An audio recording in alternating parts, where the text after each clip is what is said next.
Greetings, dear subscribers and casual listeners of my channel. 1,000 years before the events of Harry Potter, 4 great witches and wizards came together to build the Hogwarts School of Witchcraft and Wizardry. They were Godric Gryffindor, Helga Hufflepuff, Rowena Ravenclaw, and Salazar Slytherin. Their task was unbelievably difficult. In an era when witches and wizards were persecuted, they managed to raise a castle that became a safe haven and a fortress of knowledge for generations to come. But this story also has its darker sides. The disagreements among the founders eventually led Salazar Slytherin to leave Hogwarts. And while he is usually seen as the only dark one among them, the truth is that each of the founders made difficult choices, and none of them were flawless. Today we'll take a look at the most fascinating facts about the founders of Hogwarts. Enjoy watching. Number 1. Rowena Ravenclaw was behind Hogwarts' design and name. Rowena Ravenclaw was a genius of magical architecture. She is credited with creating the castle's ever-changing staircases and its vanishing rooms. For her time, this was a true marvel of magic. Moreover, it was Ravenclaw who, according to legend, came up with the school's name. She had a dream in which a warty hog led her to a cliff by the Great Lake, and thus the name Hogwarts was born. Number 2. Godric Gryffindor wielded a sword against Muggles. The symbol of his power is the legendary sword, forged by the Goblin King Ragnar I. It is believed that this artifact was inspired by the legend of Excalibur. But why would a wizard need a sword if he had a wand? Rowling explained it simply. At that time, wizards often defended themselves from Muggles with weapons. In other words, Gryffindor's sword carried not only magical strength, but also the memory of bloody battles with humans. Number 3. Helga Hufflepuff excelled in culinary magic. Hufflepuff was a master of food-related enchantments. The entrance to her house's common room is located near the kitchens for a reason. She laid the foundation of Hogwarts' magical culinary traditions. It is believed that Hufflepuff's cup, which later became one of Voldemort's Horcruxes, was originally used to help house elves transport food to the Great Hall. Moreover, rumor has it that Helga herself composed the Hogwarts menu and that her recipes are still used today. Number 4. Slytherin planned to use the Chamber of Secrets as a classroom. The creation of the Chamber of Secrets became a symbol of Slytherin's cunning and ambition, but its original purpose wasn't so sinister. According to Pottermore, he intended to use it as a place to teach spells that the other founders would not approve of. It was his own version of Dumbledore's army, only in the Middle Ages. Students would learn forbidden arts directly from the master himself. Number 5. Salazar Slytherin was inspired by a Portuguese dictator. The name Salazar was not chosen at random. J.K. Rowling was inspired by António de Salazar, the Prime Minister of Portugal from 1932 to 1968. Rowling lived in Portugal in the early 1990s, and it was there that she began working on Harry Potter. Perhaps the years she spent in that country suggested the name of the darkest of the founders. Number 6. The sorting hat once belonged to Gryffindor. The famous sorting hat was once nothing more than Godric Gryffindor's hat, but the founders enchanted it, turning it into one of the wisest artifacts in the wizarding world. It contains the intelligence of all 4 founders, can speak, and possesses legilimency. That is why it can so accurately determine a student's abilities and character, peering directly into their mind. Number 7. Rowling wrote the names of the Hogwarts houses on an air sickness bag. And finally, a little about how it all began. The legendary house names came to Rowling at the most unexpected moment. She was on a plane, and to avoid forgetting the sudden idea, she scribbled them down on an air sickness bag. Thus, from a random note on a scrap of paper, began the story that conquered the world. Number 8. Gryffindor was the one who suggested creating houses. Godric Gryffindor's vision shaped Hogwarts more than stone or spell ever could. He proposed dividing students into groups not by age or wealth, but by character. Each founder would mentor those who shared their values. Gryffindor believed this would let every child grow under a guiding hand. The Sorting Hat remembered his words, "I'll teach the lot and treat them just the same." Yet it was Godric who added, "but better far to sort them into houses." His idea gave the school its heart. The plan soon took root. Rowena Ravenclaw gathered the clever, Helga Hufflepuff welcomed the loyal, and Salazar Slytherin drew the ambitious. Gryffindor himself trained the brave.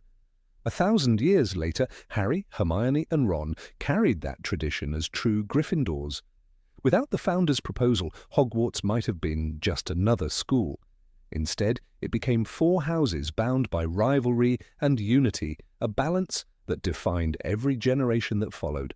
Number 9, Ravenclaw owned a secret diadem artifact.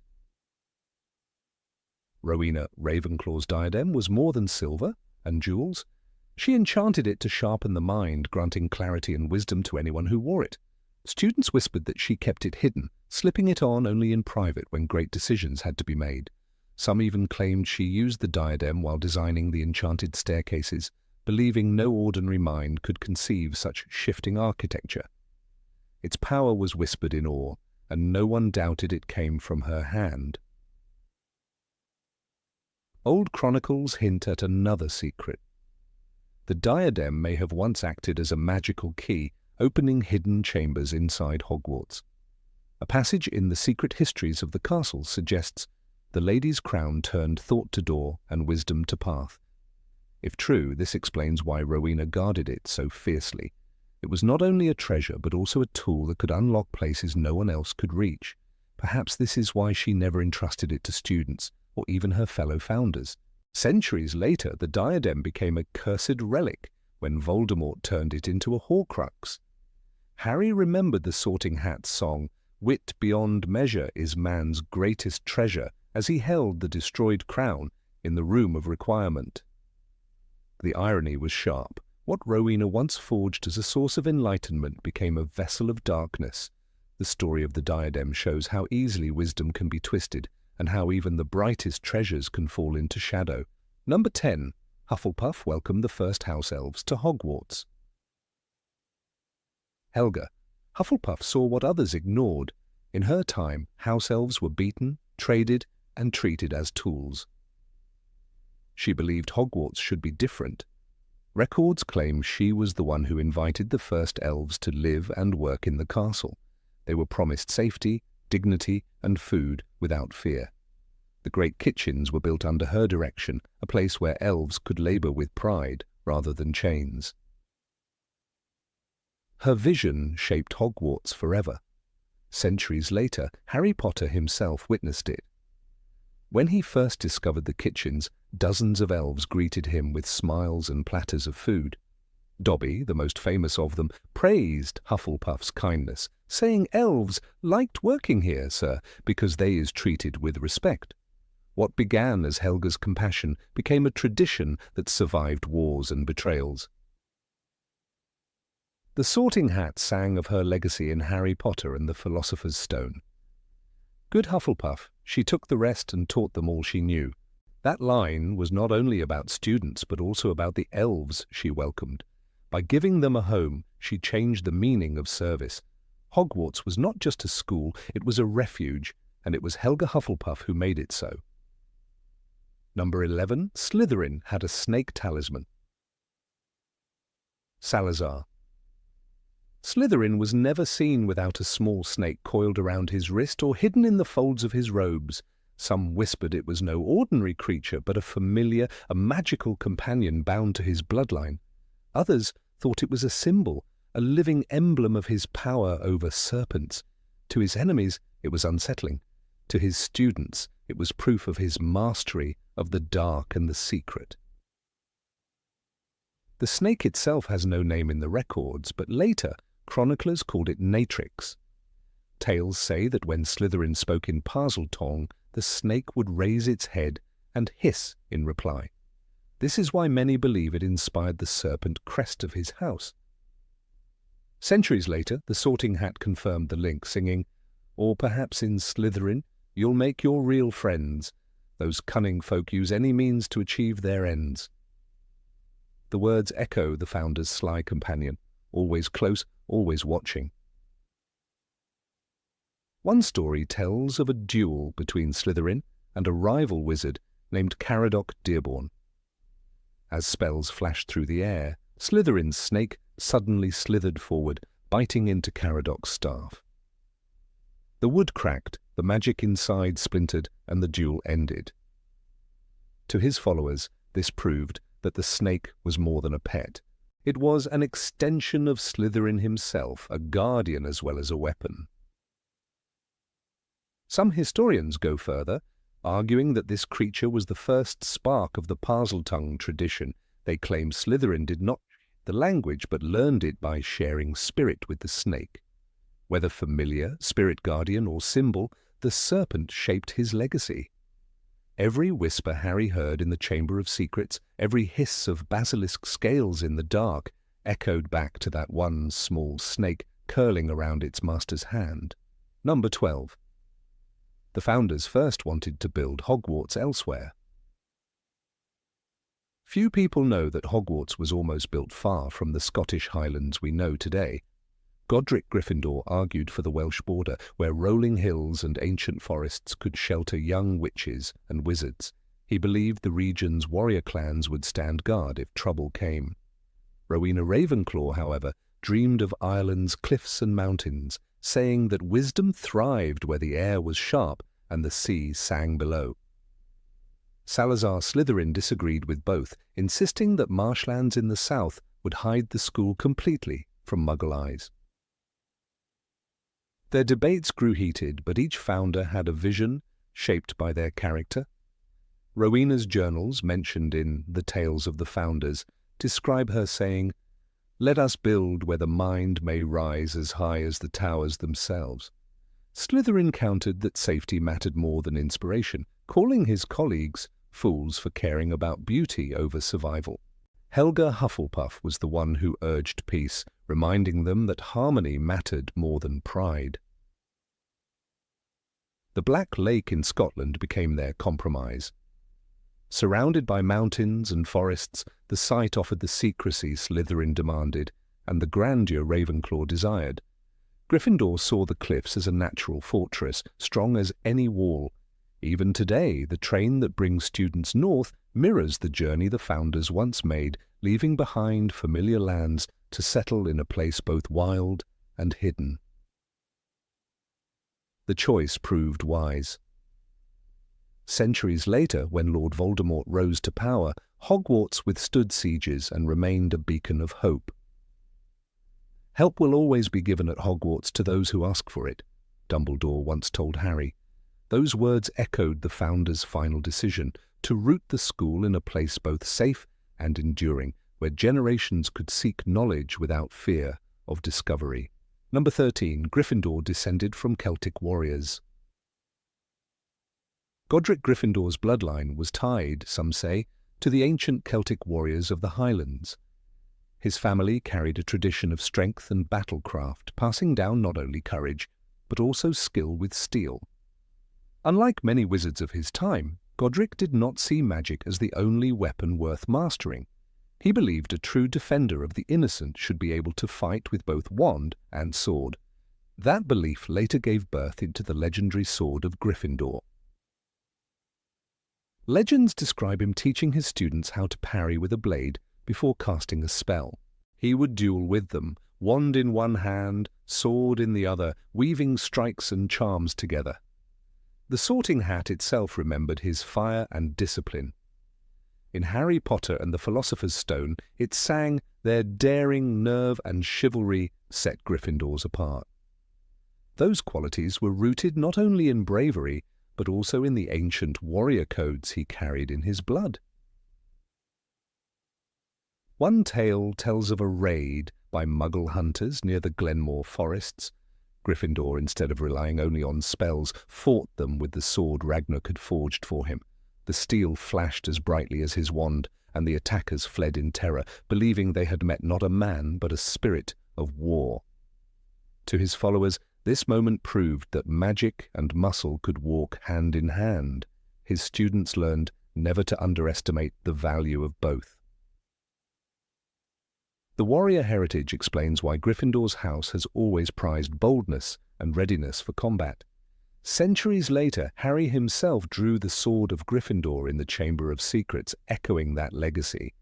The blade appeared when courage was needed most, just as its master intended. Godric's Celtic roots did not vanish in time. They live on every time a Gryffindor steps forward, with bravery burning brighter than fear. Number 14. Ravenclaw practiced dream magic.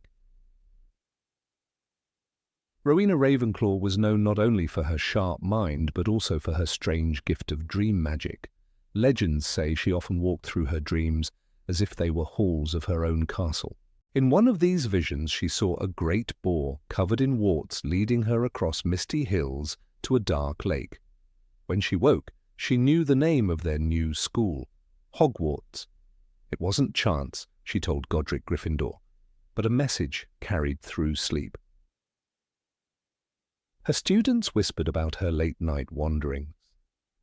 Rowena would sit in silence, eyes closed, lips moving as if speaking to someone unseen. Some said she dreamed with purpose. Wit beyond measure is man's greatest treasure, she often reminded them, but she claimed wisdom could also be drawn from the world behind closed eyes. Those who studied under her swore she could predict the outcome of duels or exams after a night of vivid dreams. One story tells of a boy named Aidan, a first year with little confidence. He feared failing in charms.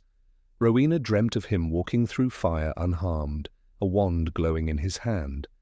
The next morning, she told him, "Do not fear your weakness, for it will become your strength." Weeks later, Aidan was the only one in his class able to master the flame-freezing charm, earning respect from all. To her pupils, this was proof that her dreams held power. Some historians believe Rowena even created the first form of what later became the dreamless sleep potion. Others say she devised an incantation that allowed a seer to hold on to fragments of a dream after waking. Though the books never reveal such details, Hermione once read aloud, "Some say the founders dabbled in arts now long forgotten, Harry Potter and the Deathly Hallows. Many take this as a subtle nod to Ravenclaw's hidden practice of dream magic, a talent as mysterious as it was dangerous." Number 15. Hufflepuff created contests for the Great Hall. Of all the mysteries that surround the early days of Hogwarts, few are as overlooked as the role Helga Hufflepuff played in shaping the character of the Great Hall. The stone chamber, vast and gleaming with its enchanted ceiling that mirrored the sky above, is remembered primarily as a place of meals, feasts, and announcements. Yet old parchments found in the restricted section of the library and echoed in whispers by Hogwarts' most devoted historians suggest that Helga intended it to be far more. She did not envision the Great Hall as merely a dining chamber, but as the living heart of the school, a space where students could grow by testing their talents before one another in the spirit of camaraderie. The narrative passed down through centuries claims that Helga Hufflepuff herself argued that competition, if kept fair and good-spirited, was not an enemy of unity, but a companion to it. She proposed that the Great Hall should hold trials, not to humiliate, but to encourage. From early records written in what is known as the Codex of Founders, attributed to an anonymous chronicler, there are references to gatherings of skill and wit, where Helga insisted every student, from the most studious Ravenclaw to the boldest Gryffindor, should display their abilities. These gatherings were not meant to decide winners or losers alone, but to show that every witch and wizard had something remarkable to share. Consider, for example, one of the earliest accounts of such an event, the Trial of Embers. It is said that in the first decade after Hogwarts was founded, students assembled in the Great Hall around braziers filled with glowing coals. Their task was not combat but cooperation. Each group had to conjure protective charms, cook a shared meal, and present it to the founders themselves.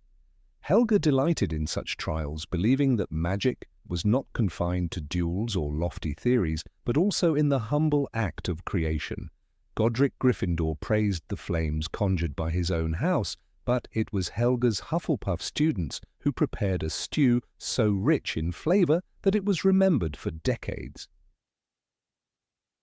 The importance of these competitions lay not just in their outcome, but in their effect on the students' morale. In Harry Potter and the Philosopher's Stone, Dumbledore tells the assembled children, "It takes a great deal of bravery to stand up to our enemies, but just as much to stand up to our friends." The same principle applied to Helga's vision. Bravery was not only in facing dark creatures, but also in exposing one's skills before one's peers. To present a charm, to share one's knowledge, or even to attempt a spell publicly demanded courage. The Great Hall, under Helga's guidance, became a safe stage for that courage.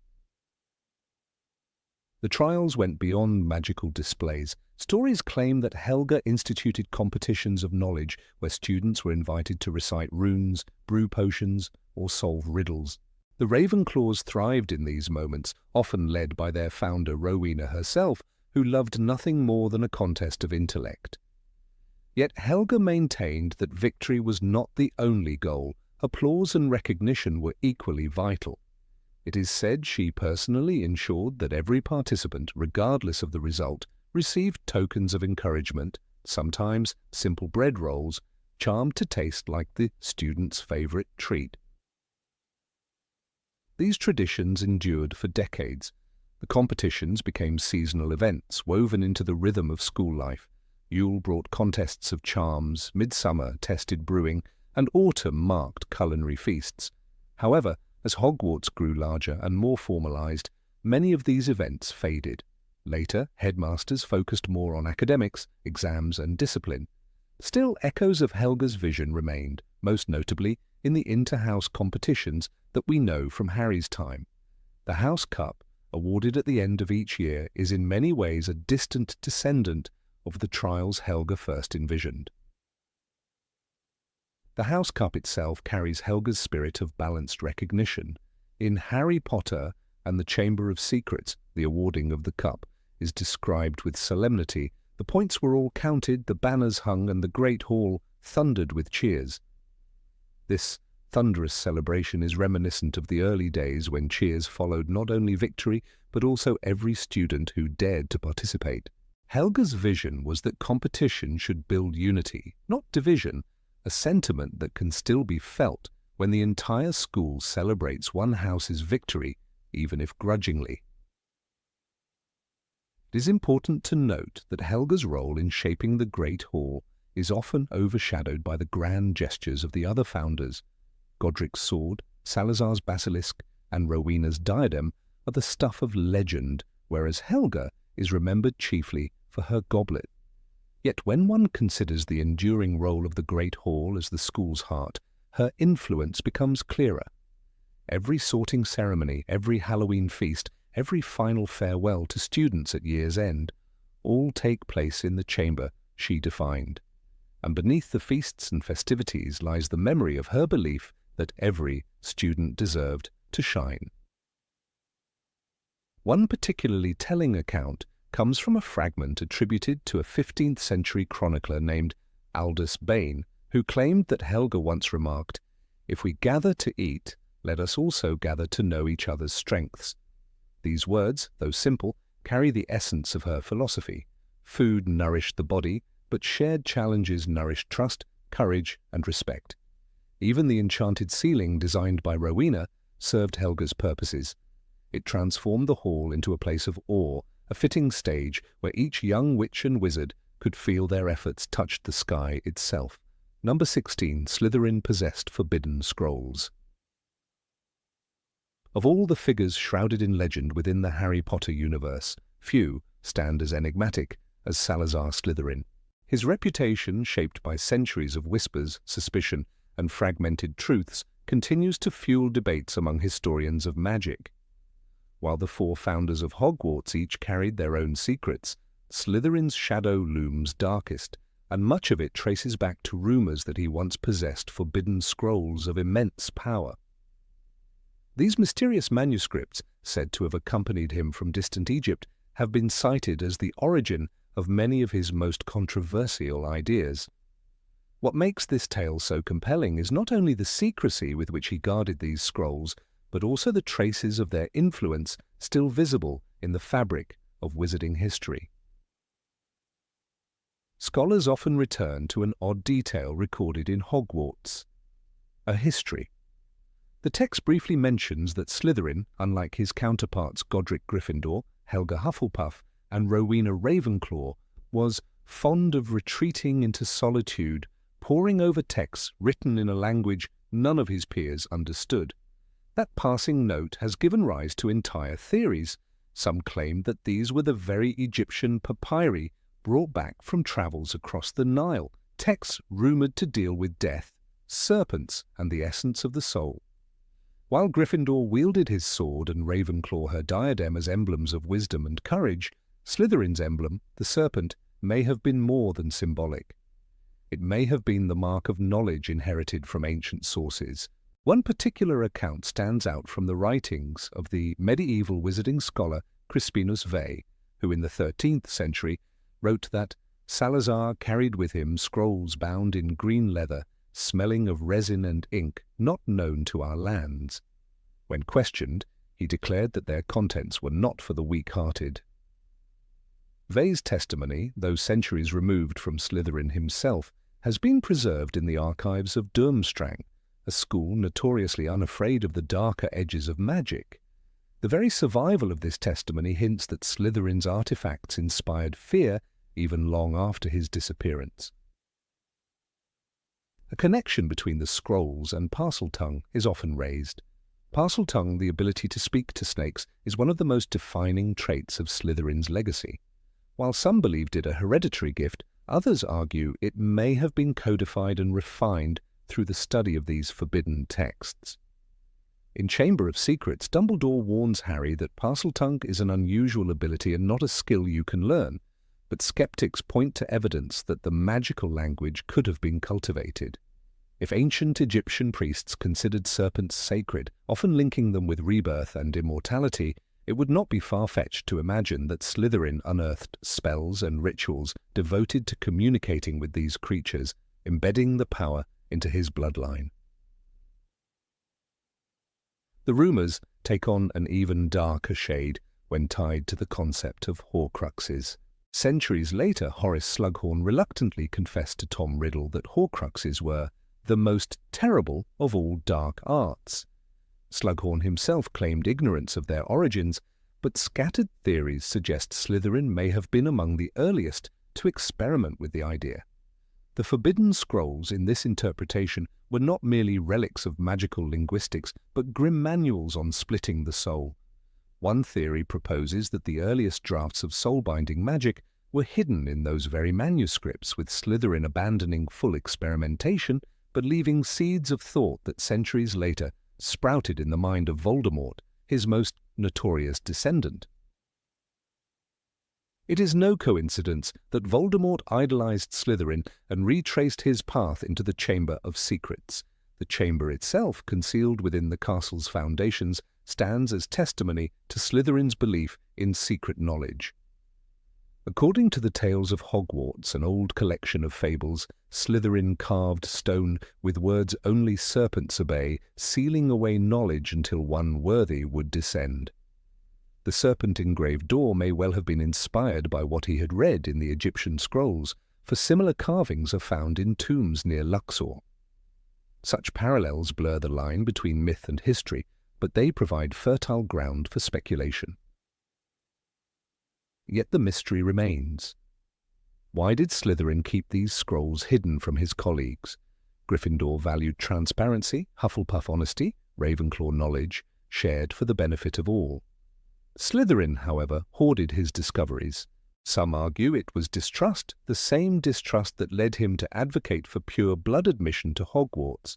Others claim it was fear that what he had uncovered would corrupt even the noblest heart. Knowledge is power, as Rowena Ravenclaw was once quoted, but Slytherin might have believed some knowledge was too potent to be spread freely. In studying this, one cannot overlook the testimony of Beatrix Malfoy, an ancestor of the infamous family, who claimed in her writings that her forefather, received from Salazar words no other house would teach, words that made serpents bow and doors open. The Malfoys, proud Slytherins through the ages, have long cultivated the aura of secret inheritance. Beatrix's description suggests that fragments of the scroll's knowledge were indeed passed down to select students. If true, it lends credibility to the idea that Slytherin created a chain of secrecy, ensuring his teachings would survive quietly, waiting for one who could wield them. The secrecy surrounding the scrolls also explains Slytherin's growing estrangement from the other founders. Accounts of the final quarrel among the four mention bitter arguments over admission policy, but perhaps underlying those debates was a deeper distrust. Gryffindor may have sensed that Slytherin was experimenting with something beyond the accepted boundaries of magic. If Helga Hufflepuff, who championed loyalty and kindness, had glimpsed even a portion of the grim texts, it is not difficult to imagine her horror. The break between Slytherin and his peers may thus have been not only ideological, but rooted in fear of the forbidden. Number 17, the founders once considered creating a fifth house. When speaking of the four great founders of Hogwarts, most readers recall Godric Gryffindor's bravery, Helga Hufflepuff's kindness, Rowena Ravenclaw's wisdom, and Salazar Slytherin's cunning. Yet hidden in whispers of the past lies a lesser-known tale, that these visionaries once considered a fifth house, place designed for those who could not be neatly confined to a single ideal. The story lingers like an echo in the stone corridors of the castle, passed down by a few historians and hinted at in the musings of the Sorting Hat itself. In Harry Potter and the Order of the Phoenix, the Hat sings of founders who argued loud and long, a reminder that their unity was fragile. Some believe those arguments extended not only to Slytherin's obsession with pureblood students, but also to the rejected dream of a fifth path. This forgotten idea was more than a footnote. It was a vision that Helga Hufflepuff is said to have nurtured. Known for embracing students of all kinds, Helga wanted a haven for children who carried traits of every founder, yet fit none completely. Imagine a witch with a brave heart, a curious mind, but also a gift for loyalty. Where would such a child belong? The Sorting Hat, crafted from Gryffindor's very headwear, was created to answer such questions, but Helga feared that nuance might be lost in the process. Her proposal for a common house, as she supposedly called it, would have safeguarded those who blurred the lines between categories. It would have celebrated complexity over purity. Rowena Ravenclaw, however, feared that such an arrangement would weaken the foundations she had helped lay. To her, knowledge was sacred, and she wished students to aspire to ideals rather than escape them. The legend suggests she told the others that if a house existed for the undefined, students might grow complacent, content to float between qualities without striving. She imagined a place of intellectual dilution, where ambition, courage, and wit all coexisted, but none dominated. For a woman whose diadem proclaimed, "Wit beyond measure is man's greatest treasure," the idea of celebrating contradiction was an affront to her sense of order. Salazar Slytherin, predictably, rejected the notion even more fiercely. To him, the fifth house was not only unnecessary but dangerous. He argued that it would attract the indecisive, the weak, and, most damningly, students of uncertain bloodlines.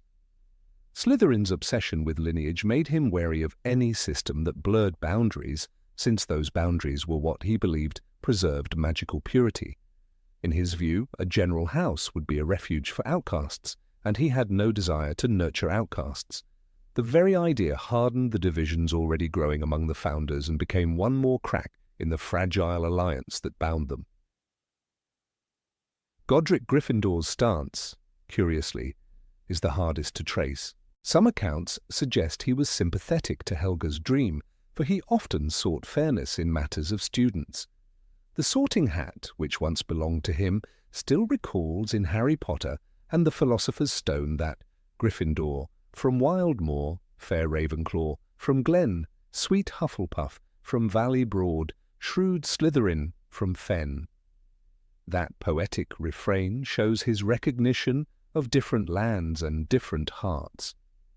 Perhaps he felt there should be a place for the in-between as well. Yet even Gryffindor may have hesitated, realizing that siding too strongly with Helga would deepen the conflict already rising with Salazar. The most compelling piece of evidence for this phantom house lies in the Sorting Hat's peculiar behavior. On several occasions, the Hat struggles at length before placing a student, hesitating between choices that seem equally strong. This hat stall, as Professor McGonagall explained, occurs when a student's qualities balance perfectly between houses. Famous examples include Minerva McGonagall, who nearly became a Ravenclaw, and Peter Pettigrew, whose placement in Gryffindor puzzled many. Most striking, of course, was Harry Potter himself, whose conversation with the Hat revealed a tug-of-war between Gryffindor and Slytherin. The Hat confided, "You could be great, you know, it's all here in your head, and Slytherin will help you on the way to greatness." These moments of indecision have fueled the belief that once such students might have been destined for a different home entirely. Consider Neville Longbottom, another poignant example. Awkward, fearful, and forgetful in his youth, Neville did not immediately radiate Gryffindor bravery. Yet within him lay a core of loyalty, resilience, and a surprising thirst for knowledge. The Hat hesitated, and it is not far-fetched to imagine Neville as the sort of student Helga's common house might have embraced. There he could have been nurtured for the multifaceted wizard he would become, rather than struggling for years to meet Gryffindor's daunting expectations. Ironically, Neville grew into a true Gryffindor, but only after years of self-doubt that might have been eased in a different environment. The tragedy of the lost house lies in the rejection of complexity. In a world that celebrated neat categories, there was little room for ambiguity. Rowena's vision of intellectual rigor and Salazar's obsession with purity triumphed over Helga's inclusiveness. As a result, Hogwarts became a school defined by its divisions, a place where children grew up wearing labels that often followed them for life. Harry's discomfort with being nearly placed in Slytherin shows how heavy those labels could become. He confessed to Dumbledore in Chamber of Secrets, "The Sorting Hat wanted to put me in Slytherin. Everyone thought I was Slytherin's heir." That burden haunted him, proving that placement was never merely about where one slept, but about identity itself. Number 18. Gryffindor mastered a rare fire conjuring spell. Godric Gryffindor's name has always been surrounded by an aura of flame. From the tales told by portrait keepers in Hogwarts' winding corridors to the whispers of scholars who study the lost arts of medieval wizardry, one constant resurfaces: the belief that Gryffindor wielded a rare fire-summoning spell that set him apart from his contemporaries. While many wizards of his time could conjure sparks, torches, or ordinary flames, Gryffindor's mastery was described as something alive, purposeful, and bound by loyalty. The enchanted fire he called forth would not harm his companions, yet it devoured his enemies with relentless fury. Such a feat, if true, would elevate him not merely as a duelist, but as a legendary protector of the magical community during an age of fear and persecution. Legends of his fire magic appear most vividly in accounts of the Dark Age witch hunts, when bands of armed Muggle hunters roamed villages in search of supposed sorcerers. It is said that Gryffindor, unlike other wizards who chose secrecy and concealment, confronted these men openly. In one famous chronicle recorded by the scribe Elfric the Eager, Gryffindor is described standing at the edge of a burning pyre where several accused witches were bound. According to the account, he raised his wand and uttered an incantation that caused the flames to leap from the woodpile and wrap themselves around the hunters. To the astonishment of witnesses, the bound witches felt nothing but a soft warmth, as if bathed in sunlight, while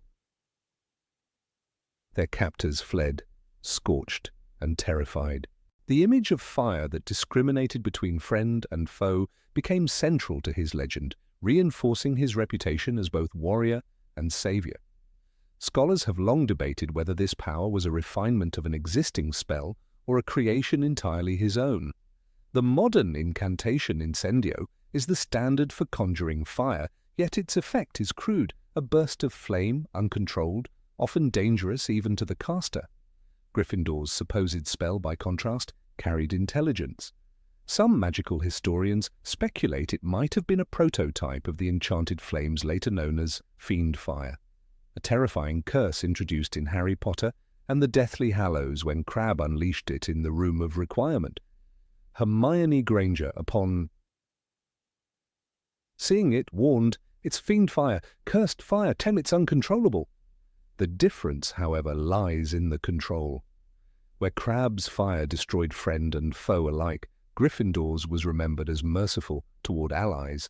If true, this would suggest that the founder managed to tame a branch of magic considered catastrophic in later centuries. One particular story, preserved in the library of a wizarding monastery in Ireland, speaks of Gryffindor's encounter with a notorious hunter known as Aldred the Black. Aldred had led dozens of raids on villages, capturing both genuine witches and unfortunate innocents. When Gryffindor confronted him near the shores of Galway, the battle was said to have lasted for hours. Witnesses wrote that when Aldred raised a crossbow tipped with silver, Gryffindor struck the ground with his wand. Fire sprang from the earth itself, forming a circle of roaring lions that advanced upon Aldred's men. The chronicler describes that not a single villager was harmed, though the hunter's company scattered in fear. This account, though drenched in myth, connects directly with Gryffindor's chosen emblem, the lion, majestic, fiery, and protective. The connection between symbol and magic seems too deliberate to be coincidence. The existence of such a spell also casts new light on the symbolic identity of Gryffindor House. In the Harry Potter and the Philosopher's Stone, the Sorting Hat describes Gryffindors as possessing daring, nerve, and chivalry. These qualities mirror the temperament of fire itself, courageous, consuming, impossible to ignore. If Gryffindor himself embodied literal fire in battle, then the qualities instilled in his house were not merely moral virtues, but reflections of his personal magic. Fire was his weapon, his shield, and his legacy, a reminder to his students that courage can blaze as fiercely as flame, illuminating the darkest paths without succumbing to fear. Some researchers argue that Gryffindor's fire spell may not have been a mere invention of power, but rather an expression of his philosophy. He believed, according to records preserved in Hogwarts, a history, that magic should be used to defend the innocent, never to terrorize the weak. Thus his flame was selective. It punished those who sought to harm and spared those who needed protection. This principle bears resemblance to the enchantments on the sword of Gryffindor, which only a true Gryffindor could summon from the Sorting Hat. Both artifacts suggest that Gryffindor's magic responded to intent, judging the moral worth of those it touched. The fire became not only a weapon but a test of character, a mystical embodiment of his values. It is also worth noting how this legend resonates with later magical practices. Dumbledore himself, centuries later, demonstrated a mastery over fire that recalls Gryffindor's legacy. In Harry Potter and the Half-Blood Prince, when the Inferi attacked in the cave, Harry remembered, "A ring of fire burst from Dumbledore's wand, encircling them all, and the Inferi shrank back, retreating." The image of protective fire, defensive yet devastating to dark creatures, mirrors the description of Gryffindor's magic. Was Dumbledore perhaps rediscovering a fragment of that ancient spell? His fascination with Hogwarts history and artifacts makes the possibility intriguing, though never confirmed. The parallels do not end there. The very act of summoning controlled fire, fire that distinguishes between ally and foe, may have influenced the magical wards that protect Hogwarts itself. Ancient enchantments woven into the castle are known to repel intruders while welcoming its students and staff. Perhaps the principle behind Gryffindor's fire found permanence in the living magic of the school. While the wards do not manifest as visible flame, the spirit of selective protection remains unmistakable. In this sense, the founder's spell may still burn, invisibly, in the stones of the castle. Skeptics, of course, dismiss these stories as exaggerations born of hero worship. They argue that medieval chroniclers embellished tales to inspire courage in frightened wizarding communities. After all, no incantation for Gryffindor's fire has ever been discovered, and the founders were known to keep their greatest secrets hidden. Yet even the skeptics acknowledge that fire symbolism pervades Gryffindor's identity too thoroughly to be accidental. Whether or not he truly summoned living flame, the myth itself shaped the way generations of Gryffindors understood bravery. A legend, repeated often enough, can be as powerful as a spell. The symbolism of fire also explains why Gryffindor, among the founders, was remembered as the most combative. Salazar Slytherin, his eventual rival, valued cunning and secrecy. Helga Hufflepuff championed loyalty and work. Rowena Ravenclaw exalted learning and wit. But Gryffindor stood for confrontation, open challenge, the refusal to retreat in the face of danger. Fire, once ignited, cannot be hidden. It consumes and it reveals. Thus, the fiery lion of his crest does not merely represent courage, but the willingness to fight in the open, to expose oneself for the sake of truth and justice.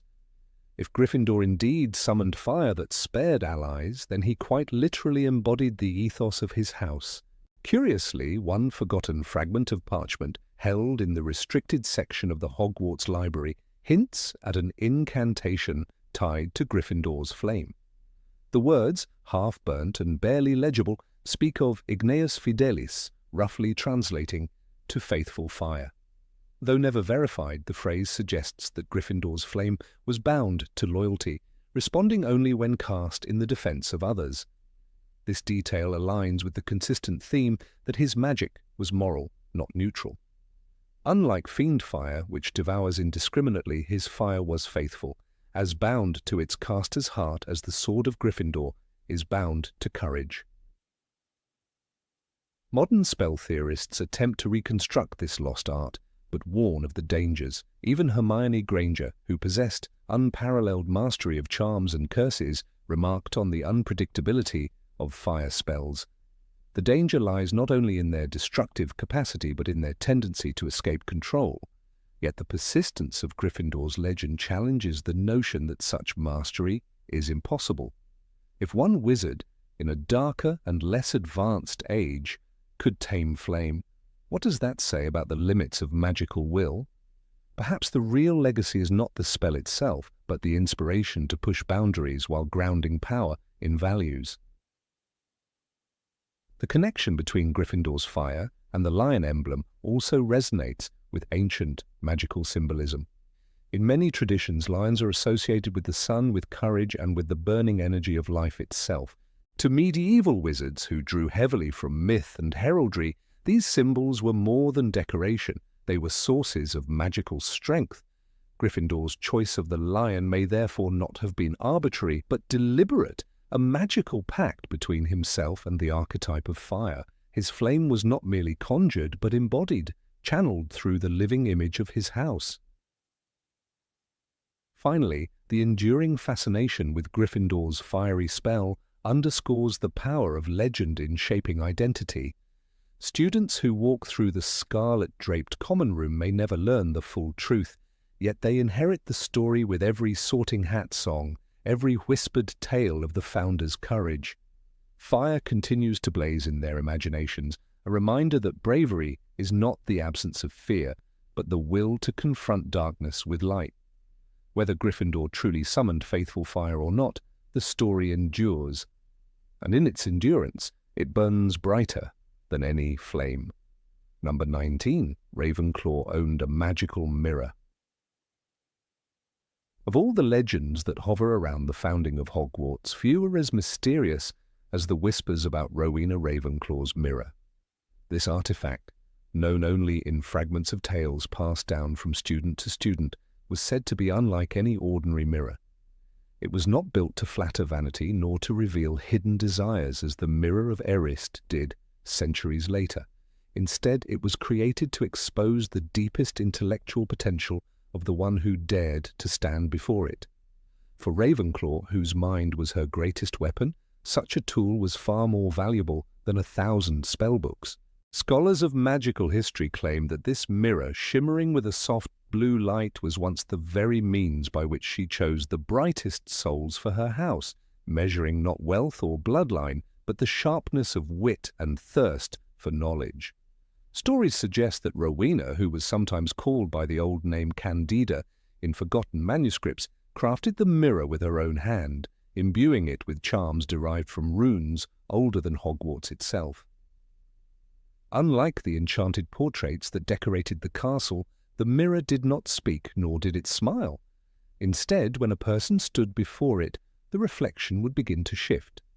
A student might see themselves surrounded by books, mastering spells far beyond their years, or failing to grasp the simplest incantation depending on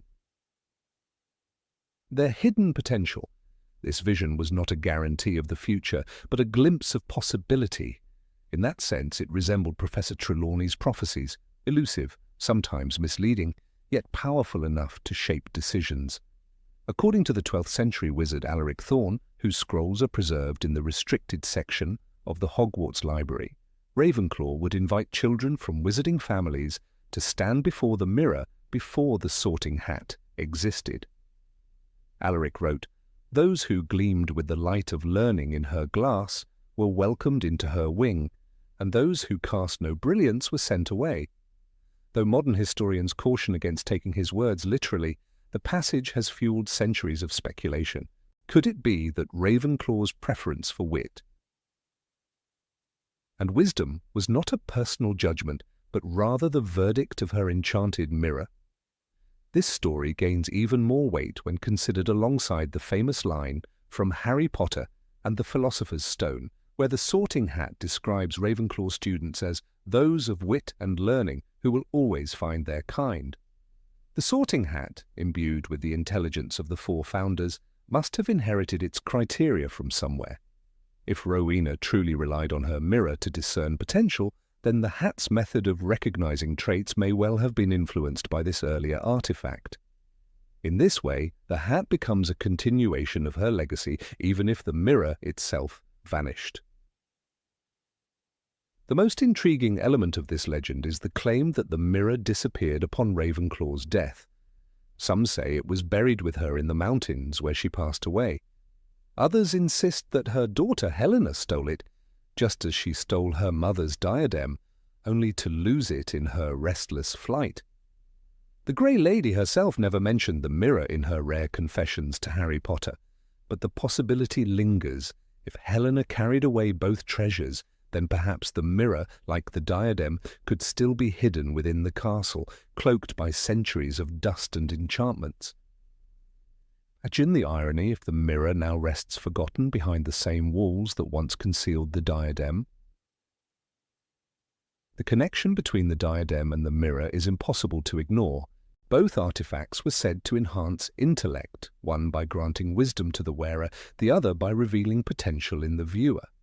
Scholars argue that they were twin creations, born of the same desire. Rowena's longing to preserve and pass on the brilliance of the mind. In Harry Potter and the Deathly Hallows, when Harry glimpses the diadem in the Room of Requirement, he notes its inscription, "Wit beyond measure is man's greatest treasure." The mirror, if it truly existed, would have been the visual embodiment of that creed. It would not bestow wisdom, but it would honor it, showing whether the spark of it dwelled within a person. Skeptics, of course, dismiss the legend as nothing more than a romantic fabrication. They argue that the founders relied on personal judgment and that no enchanted mirror ever played a role. Yet the absence of evidence does not erase the possibility. Hogwarts itself is filled with objects of similar power, portraits that think, staircases that move, and a chamber built in secrecy beneath the school. If Salazar Slytherin could leave behind a hidden basilisk, why could Ravenclaw not have crafted a mirror infused with her values? The very nature of Hogwarts suggests that it thrives on concealed wonders, waiting to be uncovered by the curious. The mystery deepens when one considers the role the mirror could play if found today. In a modern school where students like Hermione Granger battled with brilliance and ambition, or where someone like Neville Longbottom struggled to prove himself, the mirror might have offered clarity. Would it have shown Hermione her infinite potential even before her first spell? Would it have revealed Neville's hidden courage, masked beneath his early clumsiness? These are questions that haunt historians and inspire fan theories alike. One can almost imagine Professor McGonagall uncovering the mirror in some forgotten tower and realizing how much it could reshape the sorting process. The legend also raises uncomfortable questions about the ethics of such an object. If a mirror revealed potential, then what of those who saw only emptiness or failure? Would they be branded forever as incapable, robbed of the chance to grow beyond the judgment of their reflection? In this sense, Ravenclaw's mirror, if it truly existed, might have carried a darker side. Potential is not destiny, and to measure children by such a rigid standard could have been cruel. Perhaps this is why the mirror was lost. Perhaps, in her final days, Rowena realized that wisdom must be earned through struggle, not merely predicted by an artifact. Even so, the allure of the mirror remains irresistible. Some adventurers have claimed to search the castle for it, much as they searched for the Chamber of Secret. They wander the towers and dungeons, tapping walls and whispering charms, hoping to stumble upon the gleaming surface that might confirm their worth. Though none have succeeded, the persistence of the tale suggests that something about it feels true. Hogwarts is a place where the impossible becomes ordinary, and the line between myth and reality blurs. If a mirror that reveals potential existed anywhere, it would surely belong there. The closest the modern world has come to such an artifact lies in the mirror of Erist itself, which Harry encountered in his first year. Though it showed desire rather than intellect, the principle was similar. The reflection went beyond the surface, unveiling something hidden deep within the soul. Dumbledore warned Harry, "It does not do to dwell on dreams and forget to live." Yet one could easily imagine Rowena offering a similar warning to her students. The human heart and mind are both treacherous landscapes, and any mirror that dares to expose them risks leading its viewers astray. The two mirrors, separated by centuries, seem like echoes of each other, fragments of an ancient tradition of enchanted glass. Legends even speak of a secret chamber within Ravenclaw Tower where the mirror once stood, a circular room lit only by moonlight. Students of her house were brought there during the founding years, their reflections shimmering in ways they never fully understood. Some left with renewed confidence, others in tears, but all were marked by the experience. If such a room exists, it has been well hidden, perhaps sealed by enchantments that only a true Ravenclaw could unlock. The fact that Luna Lovegood, one of the most intuitive students in modern times, never mentioned it, suggests that either the room was sealed long before her time, or that she alone knew of it and chose to remain silent. The mystery continues to inspire storytellers and historians alike. To some, the mirror is a metaphor representing Ravenclaw's belief that true power lies within the mind. To others, it is a tangible relic, waiting to be rediscovered like the sword of Gryffindor or the Chamber of Secrets. Whether real or imagined, it continues to captivate the imagination of the wizarding world. Harry himself, had he ever encountered it, might have seen a reflection not of bravery or desire, but of a boy growing into a man who used his mind as much as his heart. In the end, the story of Ravenclaw's mirror is not just about an artifact, but about the legacy of one of Hogwarts' greatest founders. It reminds us that knowledge is a treasure, but also a burden, and that the tools we use to measure it can shape destinies in unexpected ways. Like the diadem, like the sorting hat, the mirror is part of a larger puzzle, the enduring question of how we discover who we truly are. And until the day it is found, the blue shimmer of its legend will remain, flickering in the shadows of Hogwarts' endless halls, whispering to those who dare to wonder. Number 20. Hufflepuff was a friend to magical creatures. In the early days of Hogwarts, when the castle was still more fortress than school, Helga Hufflepuff carved her place in history not through grand speeches or strict rules, but through her gentleness toward those often dismissed as lesser. She believed kindness could unlock doors that brute force never could. It was whispered even among the other founders that Helga's heart beat in rhythm with the creatures of the forest and the skies above. Where Godric Gryffindor sharpened his blade and Rowena Ravenclaw sharpened her mind, Helga sharpened compassion.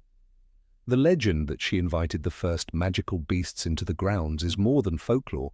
It is a truth that shaped the soul of Hogwarts itself. One cannot overstate the weight of her decision to welcome hippogriffs. These creatures, half eagle and half horse, demanded not just respect, but humility. "Never insult a hippogriff," Hagrid later warned in Harry Potter and the Prisoner of Azkaban, echoing a lesson Helga herself had emphasized centuries before. She believed that students who learned to bow before such proud beings would carry humility into all areas of life. Hippogriffs taught the young witches and wizards to recognize dignity in the unfamiliar, and this aligned perfectly with Hufflepuff's vision of fairness. The majestic creatures introduced on her insistence would become an eternal reminder that respect bridged the gap between species just as much as it did between people. Thestrals, those skeletal winged horses seen only by those who had witnessed death, were another mark of Helga's influence. To Rowena Ravenclaw, such creatures embodied shadows best left in silence, but Helga saw in them a difficult yet necessary truth. She argued that acknowledging the presence of Thestrals within Hogwarts would teach students not to fear what was misunderstood. Centuries later, Harry Potter himself would describe them as beautiful in a different sort of way, when Luna Lovegood introduced him to the Thestrals in Harry Potter and the Order of the Phoenix. This capacity to see beauty in what others rejected was quintessentially Hufflepuff, a reflection of Helga's own gentle bravery. Even the most unsettling whispers that Helga could command trolls with nothing more than a calm word revealed her unusual gift. While most wizards regarded trolls as brutish dangers to be avoided or subdued, Helga's voice softened their violent edges. It was not that she controlled them in the traditional sense, but rather that her presence radiated a peace even magical beasts could not deny. To the founders, this was both a curiosity and a caution. To Helga, it was proof that no being was so crude that it could not be approached with patience. The records in Hogwarts are history. Do not deny that trolls once roamed the lower corridors, but they quietly credit Helga with ensuring the safety of the students while these giants remained. Her contemporaries recognized that Helga's philosophy bled into the very soil of her house. Hufflepuffs were from the beginning those who saw value where others did not. Cedric Diggory's fairness, Nymphadora Tonks's loyalty, and Newt Scamander's profound love for magical creatures were not accidents of birth, but echoes of Helga's earliest lessons. Newt's magizoological career, culminating in his fantastic beasts and where to find them, embodied the same spirit that Helga planted. He once wrote, "A magizoologist must approach every creature with openness, or the creature will never open itself to you." That belief might as well have been etched on the crest of Hufflepuff House centuries earlier. One vivid story from the castle's annals recounts Helga walking the edge of the forbidden forest, her robes trailing through moss and bramble when a herd of centaurs approached.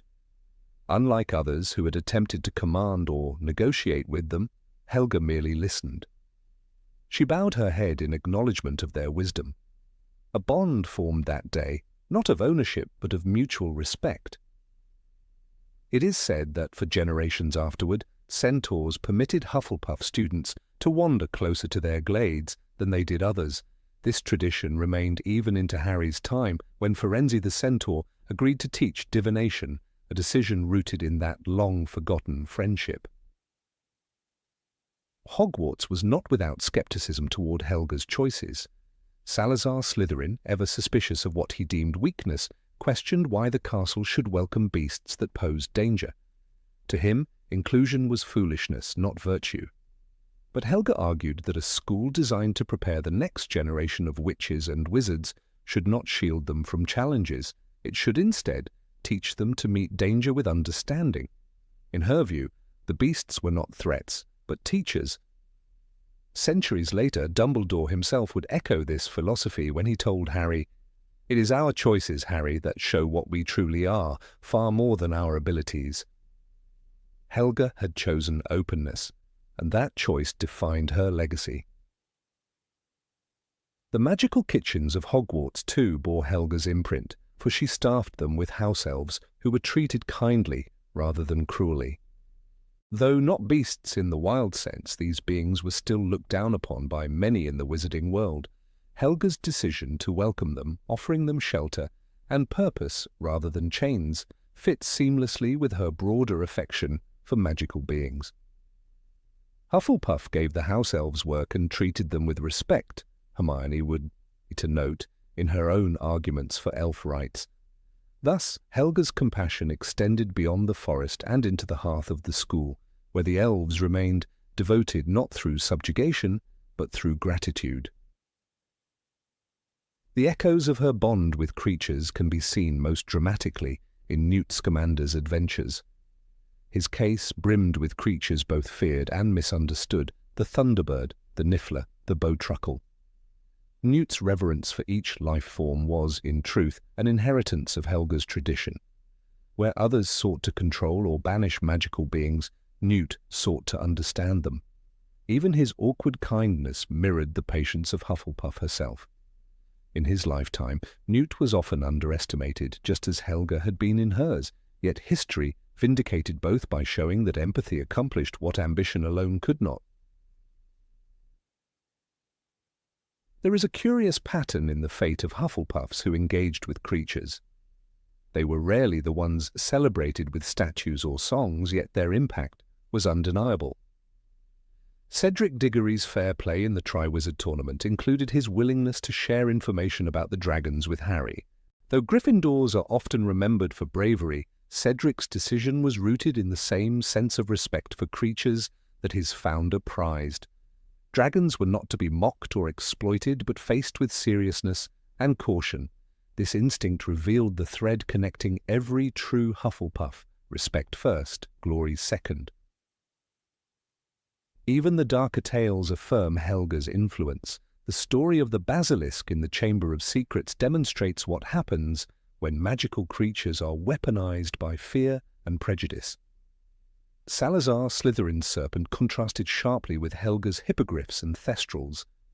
Where she taught students to bow and to listen, Slytherin demanded obedience through terror. The outcome centuries later was tragic, but it also served as a reminder of the diverging philosophies that shaped Hogwarts. Helga's path built bridges, Salazar's path built walls. The continued coexistence of dangerous and gentle creatures on the grounds reflected that tension, but it also showed the resilience of Helga's legacy. Helga's affinity for magical creatures also intersected with her culinary magic. It is recorded that she cultivated plants not only for food, but also to sustain the creatures she welcomed. Early herbologists credited her with taming dangerous flora that could feed hippogriffs safely and with less risk to students. This foresight meant that harmony with creatures was not accidental, but carefully nurtured. The Hufflepuff greenhouses of later centuries, brimming with odd plants like Mimbolus Mimbletonia, were natural descendants of Helga's first gardens. Professor Sprout's devotion to herbology was not merely academic, it was a continuation of Helga's idea that plants and creatures were integral to magical education. One of the most striking passages comes not from Helga herself, but from a later reflection by the Sorting Hat. In Harry Potter and the Philosopher's Stone, the Hat recalls, "Good Hufflepuff, she took the rest and taught them all she knew."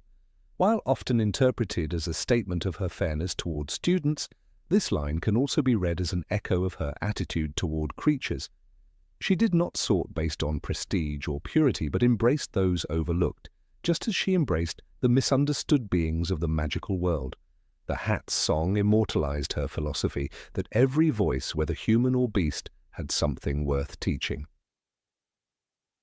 Centuries later, as Harry, Hermione, and Ron stood at the edge of the forbidden forest, the creatures Helga had once defended were still there. The thestrals carried them to the ministry, the hippogriffs stood proud in Hagrid's care, and the centaurs watched from the trees. Helga's vision had endured beyond wars, beyond founders' quarrels, beyond the rise and fall of Dark Lords. Her belief in kindness toward magical creatures was not just an eccentric trait of a medieval witch, but a principle that shaped the heart of Hogwarts.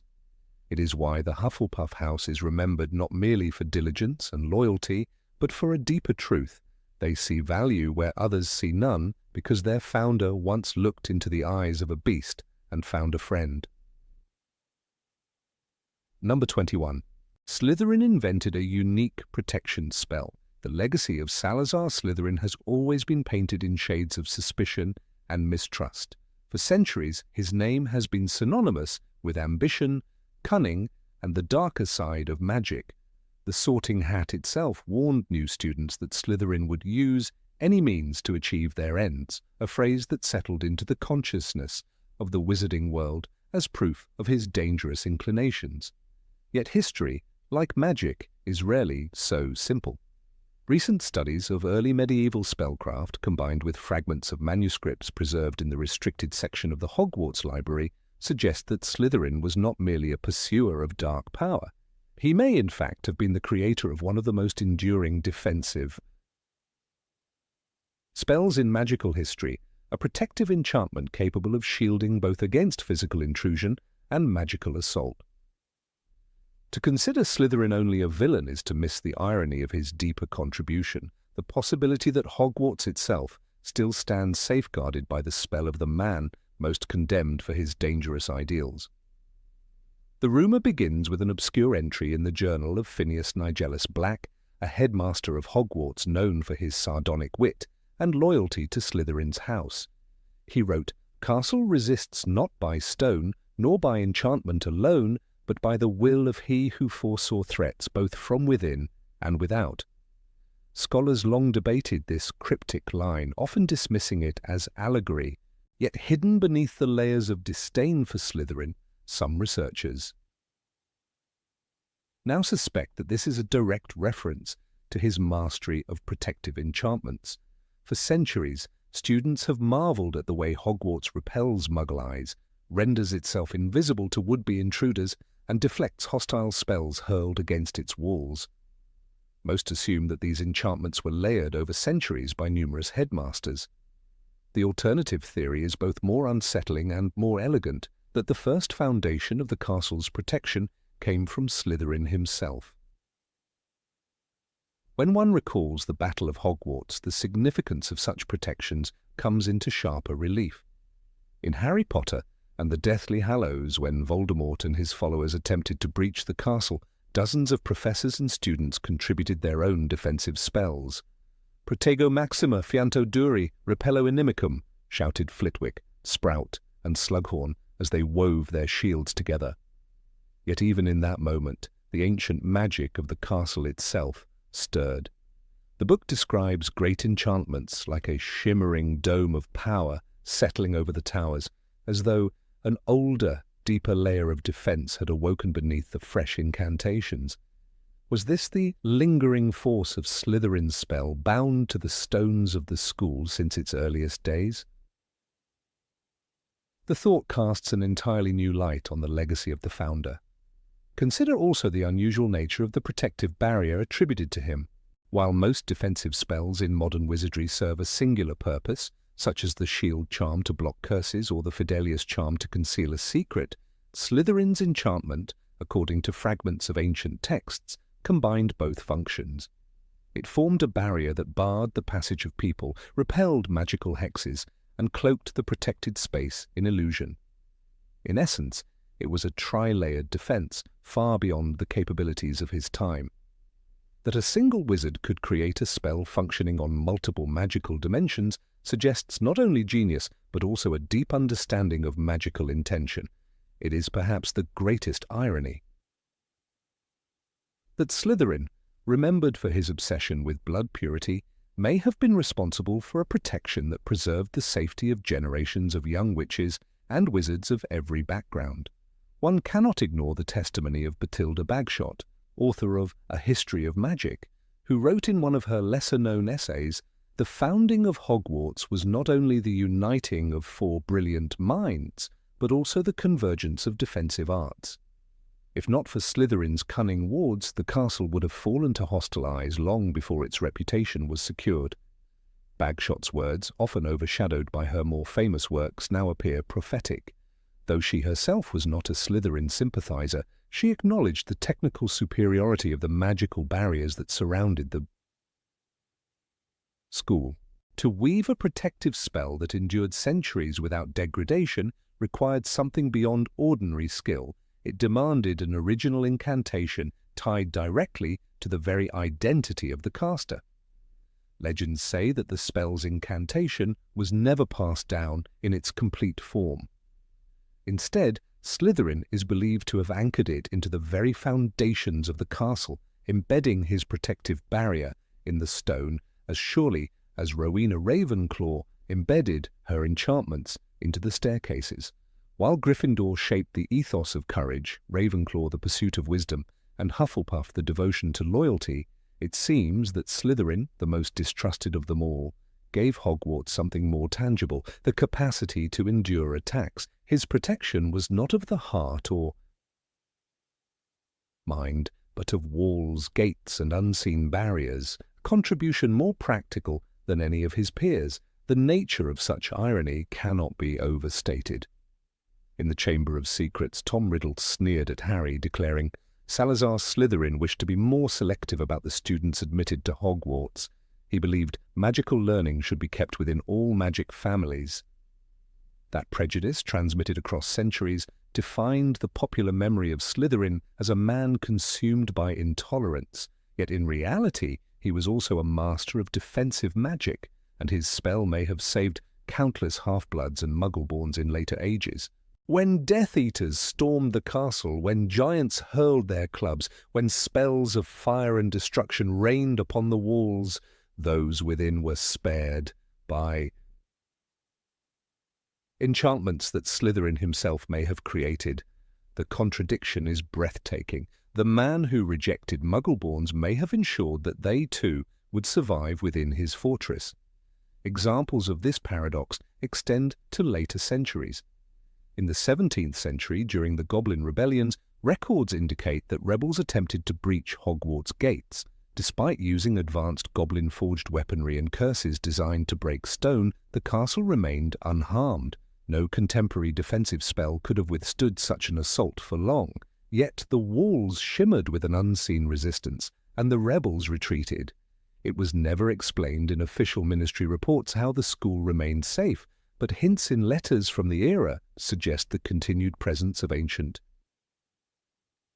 wards tied to the founders. Again, one must ask, whose wards could have possessed such strength? The evidence consistently points to Salazar Slytherin. The mechanics of the spell, though largely lost, have been speculated upon by modern scholars. Some propose that Slytherin developed a primitive but powerful forerunner to the Protego charm, amplified with his own brand of serpentine magic. The barrier may have been fueled not only by incantation but also by living conduits, such as the basilisk he secretly raised in the Chamber of Secrets. By tying the spell to a living guardian, he ensured a constant flow of magical energy sustaining the wards. While this theory remains controversial, it highlights the radical nature of his magical experimentation, a willingness to combine multiple disciplines in pursuit of protection. The irony deepens when one considers the fate of the Chamber of Secrets itself. Slytherin designed it as a hidden refuge for his heir, accessible only through Parseltongue. Within he concealed the basilisk, a creature of destruction, yet he also wove enchantments that prevented intrusion for nearly a millennium. The chamber's very existence testifies to his mastery of defensive construction. Even Albus Dumbledore admitted in the Chamber of Secrets that he could not easily detect or dismantle the ancient magic hidden beneath the school. Such was the strength of Slytherin's design. His obsession with secrecy may have fueled prejudice, but it also demonstrated a capacity to shield, hide, and protect with unparalleled effectiveness. What emerges from these fragments of history is a portrait of Slytherin far more complex than the caricature handed down through centuries. He was neither saint nor monster, but a wizard who saw danger everywhere and prepared accordingly. In a time of constant feuds, marauding warlocks, and fragile alliances, the ability to protect one's sanctuary was not a matter of morality, but of survival. Slytherin's defensive spell was not an act of benevolence alone, it was a necessity. And yet the enduring result was benevolent. Generations of young witches and wizards from every lineage grew up behind walls he ensured would never fall. The irony of history is cruel. While Gryffindor is celebrated for bravery and Ravenclaw for wisdom, Slytherin is remembered as the embodiment of prejudice. Yet it is possible that the very walls protecting the children of Hogwarts in their sleep were raised by his hand. The protective enchantments that Harry Potter himself relied upon during the final stand against Voldemort may have been Slytherin's ultimate legacy. To imagine Harry, descendant of Gryffindor's values, shielded unknowingly by Slytherin's spell, is to glimpse the deepest contradiction of Hogwarts history. Even Severus Snape, the modern Slytherin most associated with protection, seems to echo this tradition. He sacrificed his reputation, his alliances, and ultimately his life to safeguard Harry and the fight against Voldemort. In this sense, Snape's story reflects a hidden thread that within Slytherin's line the true magic may not be destruction, but defense, not betrayal, but guardianship. Slytherin's protective spell becomes a symbol of the house's misunderstood essence, revealing that cunning can be as vital in preservation as in ambition. If one listens closely to the stones of Hogwarts, one might still hear the hum of ancient power, a resonance older than the Sorting Hats songs or the moving staircases. It is the heartbeat of wards laid by a founder long vilified. Salazar Slytherin, the serpent-tongued wizard accused of treachery, may yet be the castle's most loyal guardian. The irony is undeniable, the legacy profound, and the protection still enduring. Number 22, the founders swore a blood oath.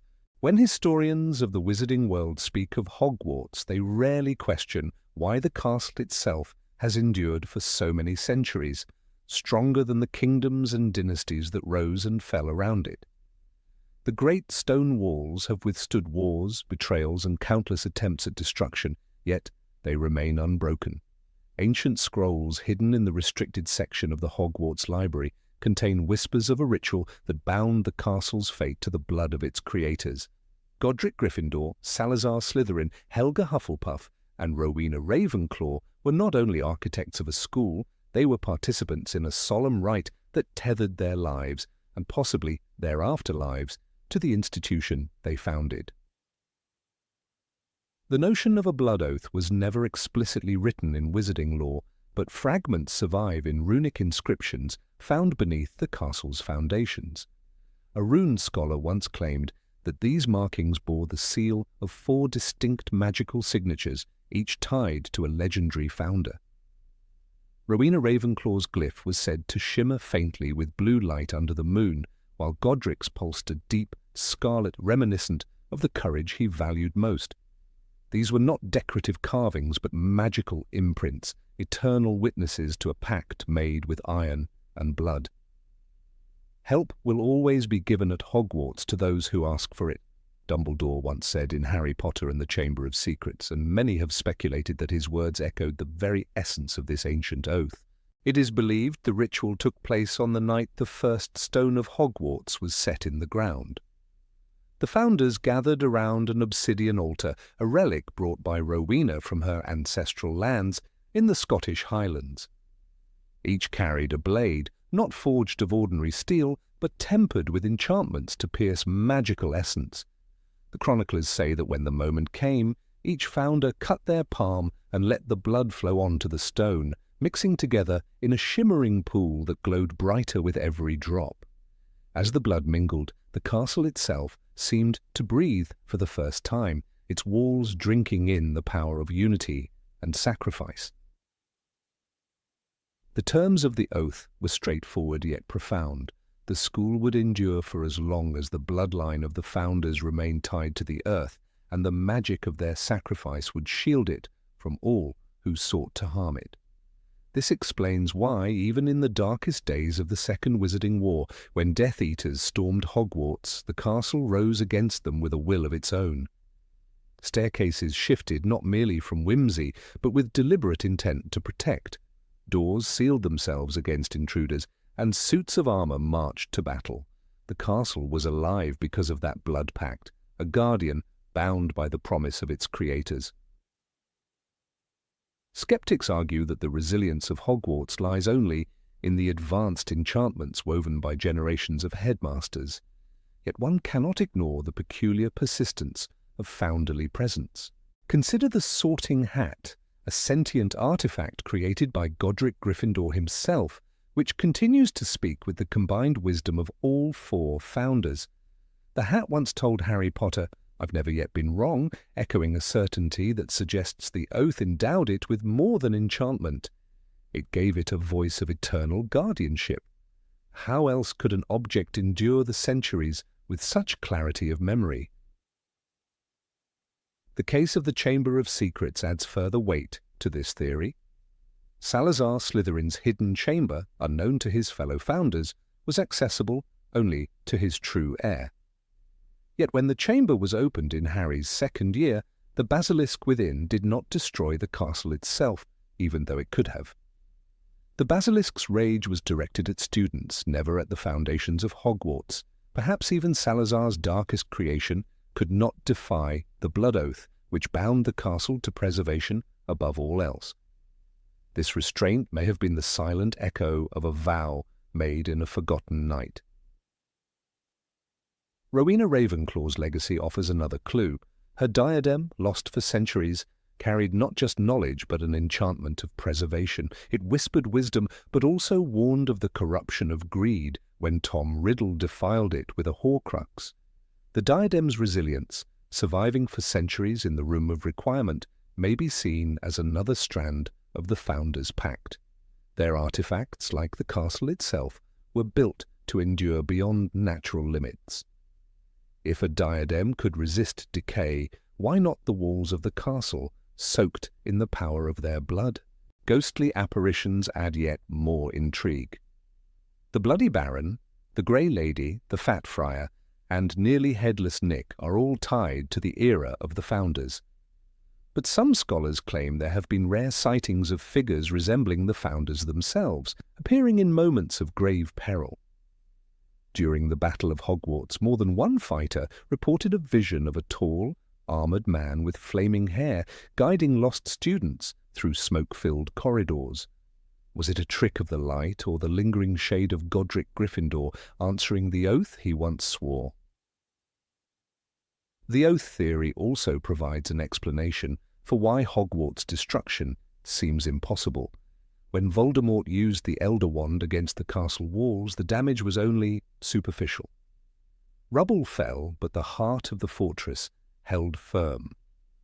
In contrast, lesser wizarding structures throughout history have crumbled to dust under much weaker assaults. The blood of the Founders may still course invisibly through every stone, rendering Hogwarts less a school and more a living organism, an entity whose survival instinct is rooted in the covenant sealed by blood. Critics of this idea often point to the schism between Salazar Slytherin and the other Founders. They argue that such a pact would have shattered the moment he abandoned the school. Yet this is precisely the point of fascination. If Salazar's departure did not break the bond, then the oath must have been binding beyond even the Founders' own choices. Once blood was shed, the contract was sealed in permanence. This may explain why, despite Slytherin's departure, his presence is still keenly felt in the very fabric of Hogwarts. The Sorting Hat still considers his traits, the chamber still holds his legacy, and the House of Slytherin thrives. The endurance of this oath also carries moral implications. The Founders may not have realized that by sealing their blood to the castle, they bound not only themselves but all who would come after them. Students, teachers, and even magical creatures tied to Hogwarts may be caught in the web of that ancient promise. When Harry Potter stood against Voldemort in the Great Hall, it was not only his courage that turned the tide, but the castle itself, rising to defend him. Was this an act of enchantment, or the silent will of 4 voices that still lingered, answering a pledge centuries old? Dumbledore, a man of vast knowledge, hinted at such mysteries without ever speaking them aloud. When he told Harry, "Do not pity the dead, Harry, pity the living, and above all those who live without love," he might have been reflecting on the enduring sacrifice of the founders. They had chosen love for future generations over their own freedom, binding their very essence to the survival of the school. In this sense, the oath was not merely protective, it was a declaration of faith in the future of wizard kind. One must not forget Helga Hufflepuff, often underestimated but perhaps the most crucial of the 4. Chroniclers say it was she who insisted the oath not be one of power, but of service. Her goblet, later turned Horcrux, was originally a vessel of unity, symbolizing the mingling of blood in the ritual. When it was desecrated by Voldemort, its destruction at the hands of Hermione Granger restored a fragment of the founder's original vow. The goblet's story is a reminder that the oath was rooted not in dominance, but in an unyielding desire to protect every child who walked through the castle gates. The speculation that the founders themselves still manifest as spirits is strengthened by tales of spectral apparitions in the Forbidden Forest. Centuries after their deaths, travellers have claimed to see Rowena's shadow drifting among the trees, or hear Helga's laughter echoing faintly on the wind. While skeptics dismiss these accounts as fancies, others suggest that the oath may have tied fragments of their souls to the land itself, not Horcruxes, but lingering echoes, born of sacrifice rather than dark magic. If true, Hogwarts is not only their creation, but their eternal dwelling. Ultimately, the idea of the blood oath transforms the way one perceives Hogwarts. It is not simply a school, nor merely a castle, but a living covenant between past and present, stone and spirit, student and founder. Its power is not confined to enchantments that can be unpicked or spells that can be broken. Instead, it is woven into the very lifeblood of the place, an eternal flame kindled by 4 visionaries who believed that knowledge, courage, loyalty and ambition must be safeguarded forever. That flame burns still, a silent testament to the night when 4 hands bled together over stone and a school was born to outlast eternity. Number 23. Gryffindor possessed the magic of words. Of the 4 founders who gave Hogwarts its life and soul, Godric Gryffindor is most often remembered for courage, chivalry, and the blazing red of his house.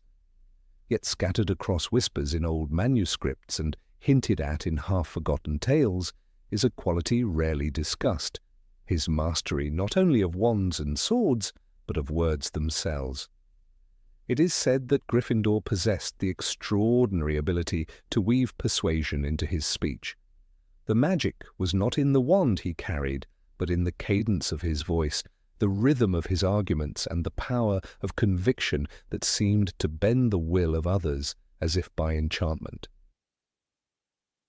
Those who wrote of him in centuries past described his speeches as threads of fire that warmed the spirit and burned away doubt. Unlike Salazar Slytherin, who relied on cunning strategies and whispered promises of ambition, Gryffindor stood openly before allies and enemies alike and spoke with such certainty that even the reluctant found themselves agreeing. In wizarding folklore, this rare gift is compared to spells without incantations, a way of binding listeners not through force but through trust. One medieval chronicler, unnamed but often cited, claimed that no sword struck deeper than the words of Godric. One of the clearest accounts of this power surfaces in the retelling of how the 4 founders came together to establish the school. Helga Hufflepuff and Rowena Ravenclaw had already been in correspondence, envisioning a place where young witches and wizards could learn in safety. Salazar Slytherin, skeptical of opening knowledge to all, resisted the idea of inclusion. According to several sources, it was Gryffindor who bridged the divide. He travelled to Ravenclaw's home in the glens of Scotland, where Slytherin was also present, and convinced them not only of the school's necessity but of its enduring mission. Legends say he did not raise his wand once during this meeting. Instead, he raised his voice. What he argued was not merely practical but deeply stirring. He spoke of the dangers facing young witches and wizards in a world still gripped by fear of sorcery, of the burnings and persecutions that left magical children isolated. He painted a vision of a sanctuary where knowledge would be preserved and students would grow strong enough to defend themselves and others. One source claims Gryffindor declared, "If our kind must hide, then let us build a fortress so mighty that even in hiding we shall thrive." The force of his words reportedly silenced Slytherin's objections long enough for the plan to take root.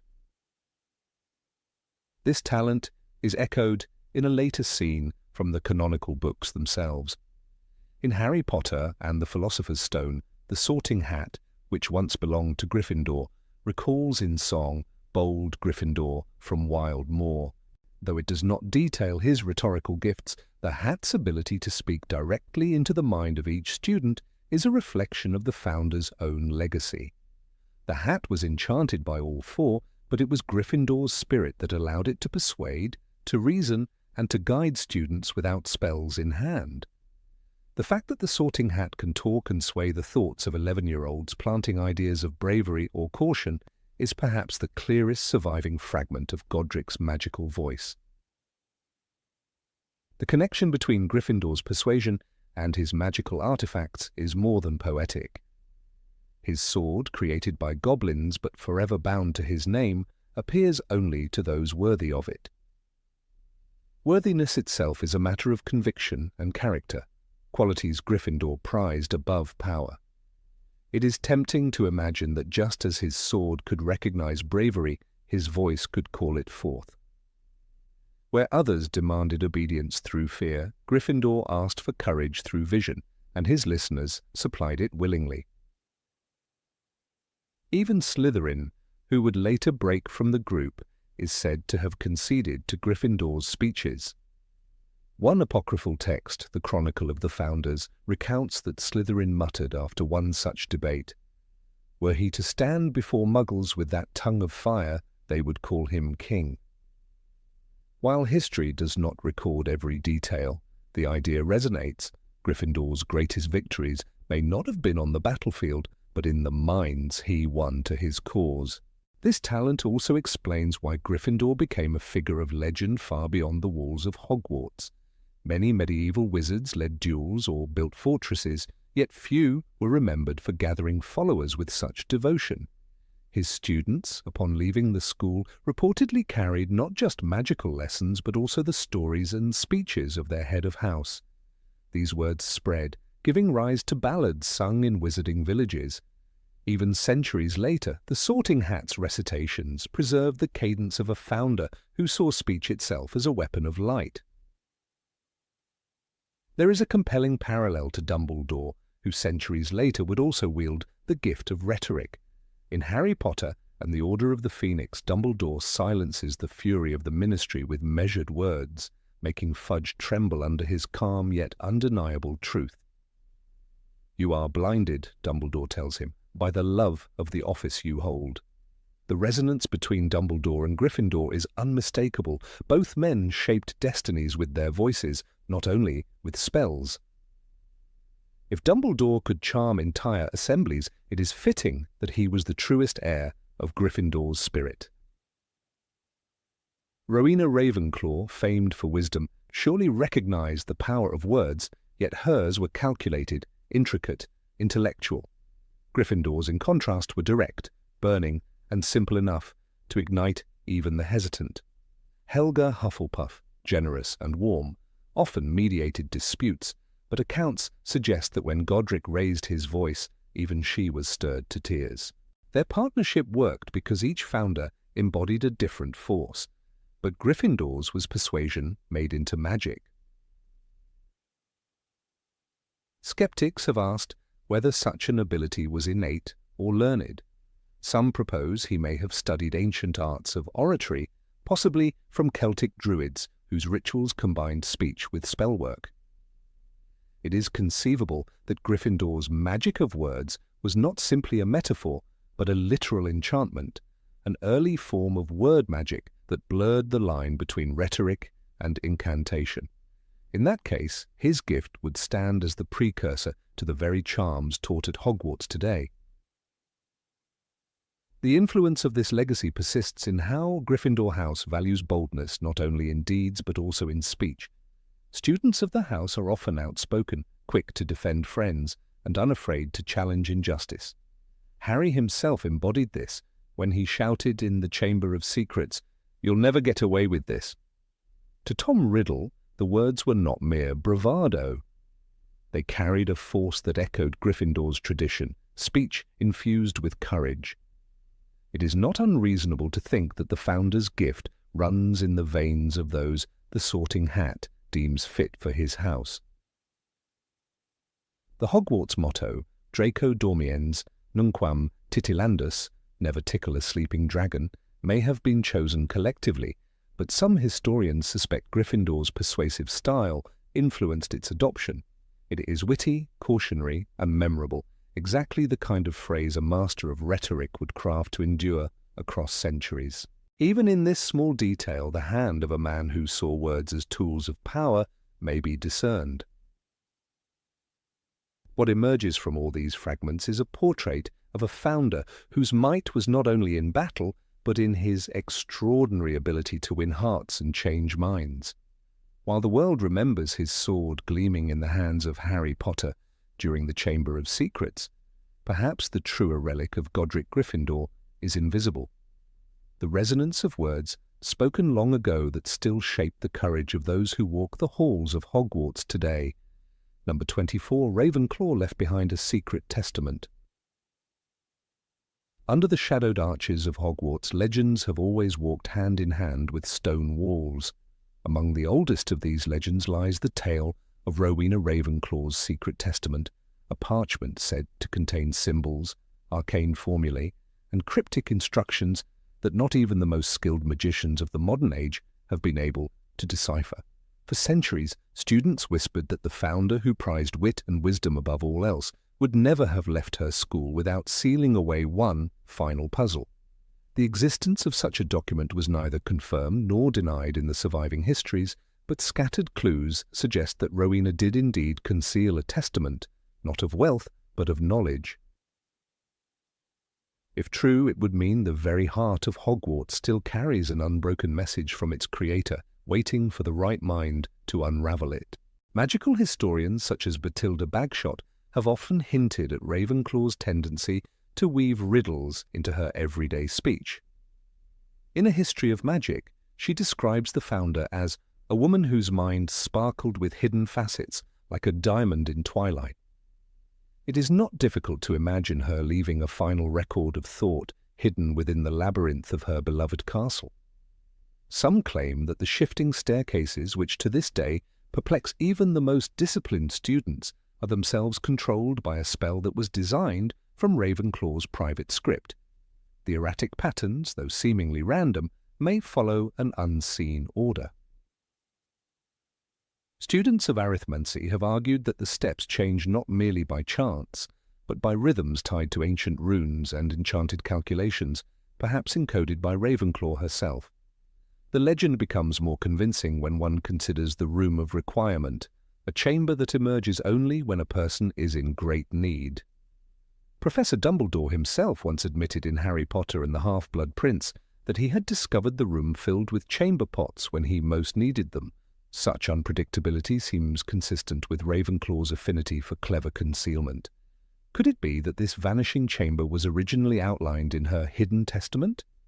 If the room adapts to thought, then it might be the very embodiment of Ravenclaw's ideal that intelligence reshapes the world around it. The secret will of the founder might therefore serve as both instruction and key to commanding these shifting structures. One story, often passed among Ravenclaw students, recalls how Helena Ravenclaw, the daughter of Rowena, once mentioned a final riddle that Mother left unsolved. Although Helena's words were most often associated with the lost diadem, some historians argue she may have referred to something greater. The Grey Lady, her ghostly form that haunts the corridors, has been heard sighing phrases such as, her brilliance still guides these walls. Students like Luna Lovegood, who always sought hidden patterns, might not have been entirely mistaken when they claimed the castle itself was thinking. What if the thinking castle is simply Ravenclaw's testament made? Manifest, its words alive in stone, stairs, and hidden chambers, there is a curious moment in Harry Potter and the Philosopher's Stone when the staircases suddenly change direction, forcing Harry, Ron, and Hermione into the forbidden third-floor corridor. To most, this was a random quirk of the castle, but seen through the lens of Ravenclaw's secret testament, the movement becomes deliberate. The staircases might be programmed to steer certain individuals towards certain destinies, the way a chess master maneuvers pieces into place. It was the third-floor corridor, Rowling writes, and Harry knew at once where they were being led. Such phrasing suggests design rather than accident, and the testament could very well be the origin of this guiding hand. Scholars like Miranda Goshawk, author of The Standard Book of Spells, have noted that ancient runes found carved into the oldest parts of the library shelves bear a resemblance to the symbols rumoured to appear in Ravenclaw's testament. The patterns resemble spirals intertwined with eagle feathers, the sigil of her house. These carvings, often dismissed as decorative embellishments, may actually be fragments of her cryptic instructions. The fact that they appear near the restricted section is especially telling. Knowledge dangerous enough to be locked away may not only consist of dark curses but also of secrets about Hogwarts' very foundations. If Ravenclaw's testament is indeed hidden within the library, then Irma Pintz, the stern librarian, may have unknowingly been guarding it for decades. Her obsession with preserving the integrity of the books aligns strangely well with the idea that one among them might hold immeasurable value. Harry once described Pintz as a thin, irritable woman who looked as if she had been embalmed, and her suspicious glare at anyone handling a tome too roughly seems almost protective beyond reason. Could it be that she or her predecessors were entrusted, perhaps unconsciously, with safeguarding the founder's final riddle? One of the more daring theories comes from eccentric researcher Caradoc Dearborn, who argued that the testament was not written on parchment at all, but encrypted in spells cast upon the library's architecture. According to Dearborn, the very shelves shift subtly in alignment from decade to decade, forming runic patterns visible only when viewed from above during certain lunar phases. He believed this was Ravenclaw's way of ensuring that only the most observant scholars, those who understood the harmony of celestial cycles, would be able to glimpse the message. Though Dearborn vanished during the First Wizarding War, his notes remain, preserved in fragments within the Department of Mysteries. Rowena Ravenclaw's known fascination with riddles gives further credibility to the legend. The Ravenclaw Common Room itself requires students to answer a riddle in order to enter. One memorable example occurs when Professor McGonagall is forced to solve the Guardian's question, "Where do vanished objects go?" She answers, "Into non-being, which is to say, everything." This guardianship reflects Rowena's values and hints that she embedded puzzles as both locks and lessons. If she demanded such wit at the threshold of her tower, how much greater must the riddle be that seals her personal testament? The testament's rumoured contents also raise questions about the morality of knowledge. Was Ravenclaw warning future generations not to misuse the secrets of Hogwarts, or was she daring them to rise to the challenge of understanding? Her life was marked by brilliance but also by sorrow, particularly the betrayal of her daughter, Helena. Perhaps her hidden document was her attempt at legacy, ensuring that wisdom would continue to test and guide long after her death. A fragment of her voice might still whisper within those symbols, asking the one who finds it, "Are you ready for what comes next?" Consider, too, the peculiar phenomenon of Hogwarts' endless corridors and staircases that seem longer than they should be. Many students reported feeling as though the castle expanded in response to their journeys. Hermione Granger once remarked, "I swear the library had more shelves this morning than it did yesterday." Such oddities could well be manifestations of spells described in the Testament. If Ravenclaw engineered the castle to be semi-sentient, then the document might not only reveal how it works, but also how to converse with it. Imagine a Hogwarts that answers its inhabitants' questions directly, its stone walls speaking wisdom through enchantment. One concrete episode that suggests deliberate design occurs in Harry Potter and the Order of the Phoenix, when Dumbledore's army trains in the Room of Requirement. The chamber not only provides the necessary equipment, but also conceals itself flawlessly from Dolores Umbridge. This level of enchantment, complex beyond even Dumbledore's acknowledged expertise, indicates a primal magic infused into the school's foundations.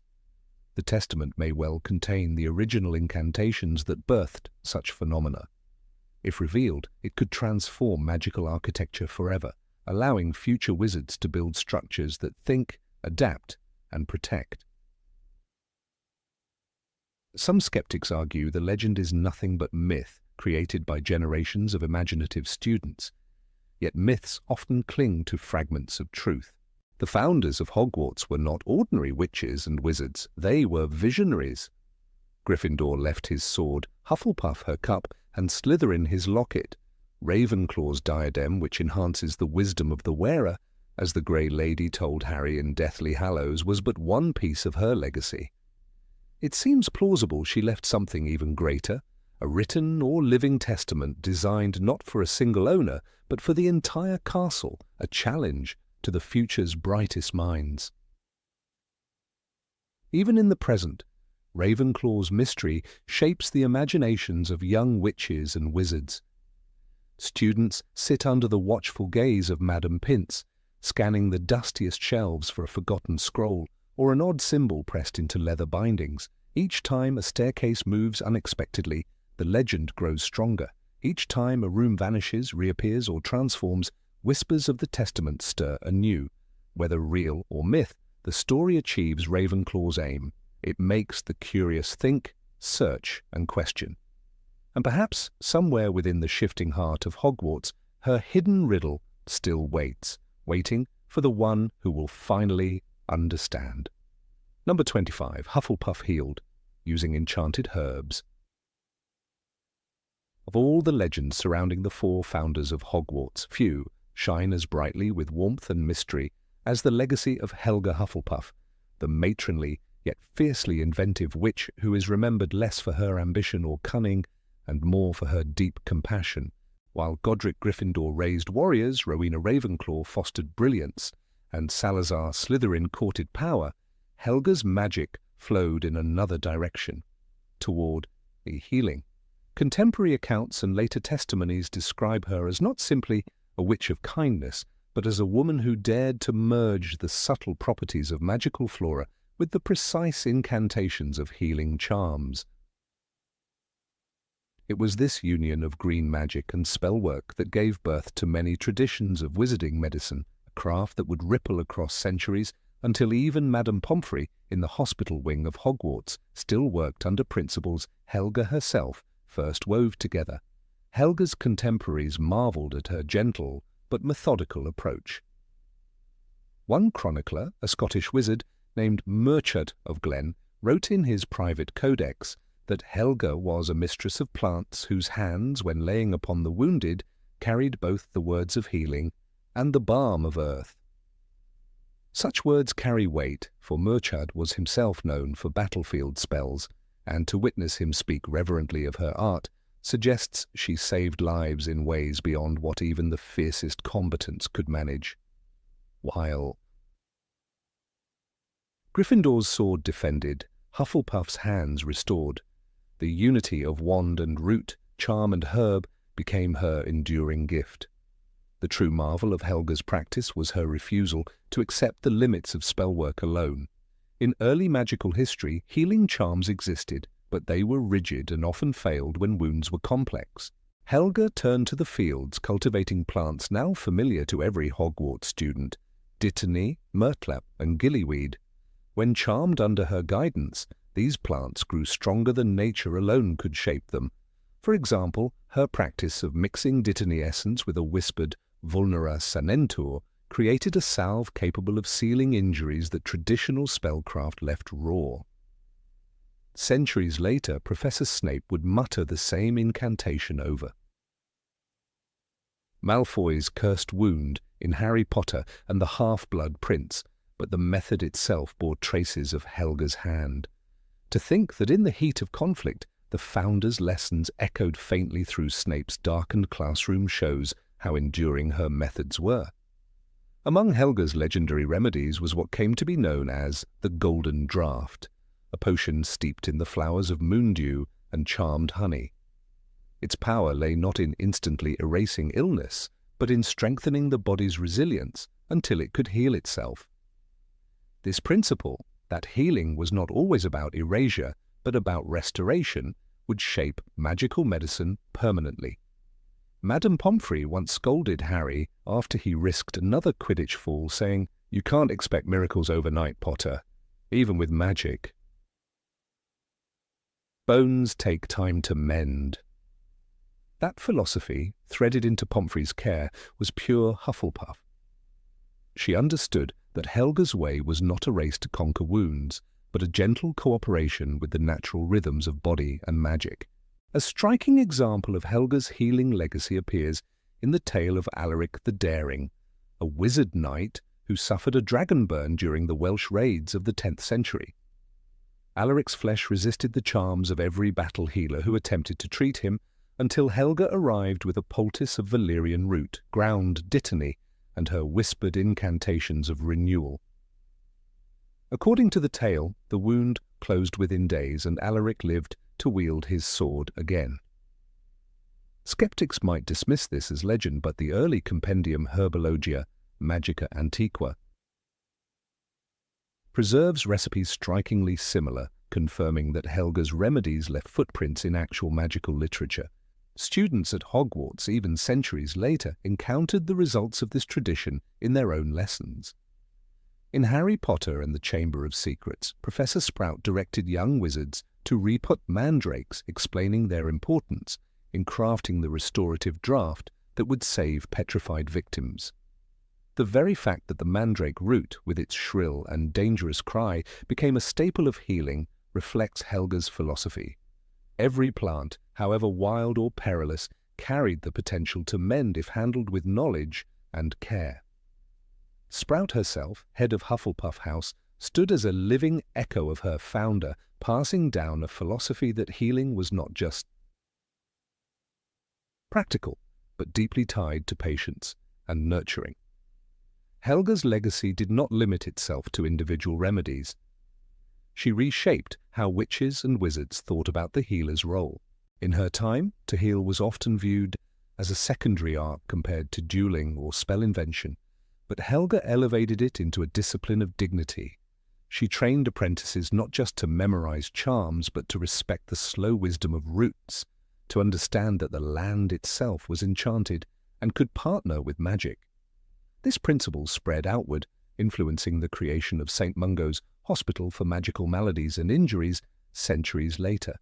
Healers there still employ combinations of charm and herb, and even their most advanced treatments draw on the foundation Helga placed. One cannot underestimate the moral dimension of Helga's work. In an era when Salazar Slytherin increasingly pressed for exclusivity and purity, Helga's healing was radical because it was indiscriminate. She healed Muggle-born and pureblood alike, tending wounds without hierarchy. This inclusiveness found reflection in her house, which welcomed students based on loyalty and kindness rather than bloodline. In Harry Potter and the Philosopher's Stone, the Sorting Hat declared, "Good Hufflepuff, she took the rest and taught them all she knew." That statement, while often read as generosity in teaching, also carries undertones of healing. She took those who were wounded, overlooked, or unwanted, and offered them restoration. Even centuries later, when Voldemort's war devastated both Muggles and wizards, the principles Helga instilled resurfaced in resistance. At the Battle of Hogwarts, makeshift infirmaries relied heavily on herbal remedies. It is easy to imagine that when Neville Longbottom, a proud Hufflepuff, led the resistance within the castle, he drew courage not just from bravery, but from his house's legacy of mending what was broken. Though J.K. Rowling does not spell it out, the quiet endurance of Hufflepuff philosophy shaped countless acts of kindness during those dark years. It is telling that Helga's methods survived where others were lost. Rowena's diadem, a relic of intellect, became corrupted and hidden. Slytherin's locket became a tool of greed. Gryffindor's sword was sealed away until summoned by worthiness. But Helga's legacy, her herb lore and her healing incantations, remained embedded in everyday practice, not hoarded in a relic but alive in kitchens, infirmaries and greenhouses. The endurance of her teachings testifies that true magic lies not only in artifacts but in living tradition passed quietly from one generation to the next. The importance of Helga's blending of herb and charm is visible even in small classroom details. In Harry Potter and the Half-Blood Prince, when Hermione comments on the usefulness of bezoars to counteract poisons, she is unwittingly echoing Helga's logic. Nature offers antidotes that, when paired with correct magical handling, can succeed where incantations alone cannot. Though Hermione learned this from textbooks, the origin of such knowledge traces back through centuries of healers who followed Helga's teachings. It is worth noting how Helga's approach changed the relationship between humans and magical plants themselves. While other wizards saw plants as resources to harvest or dangers to avoid, Helga cultivated partnership. She was said to speak to her plants, sensing their moods and coaxing them with gentle spells rather than force.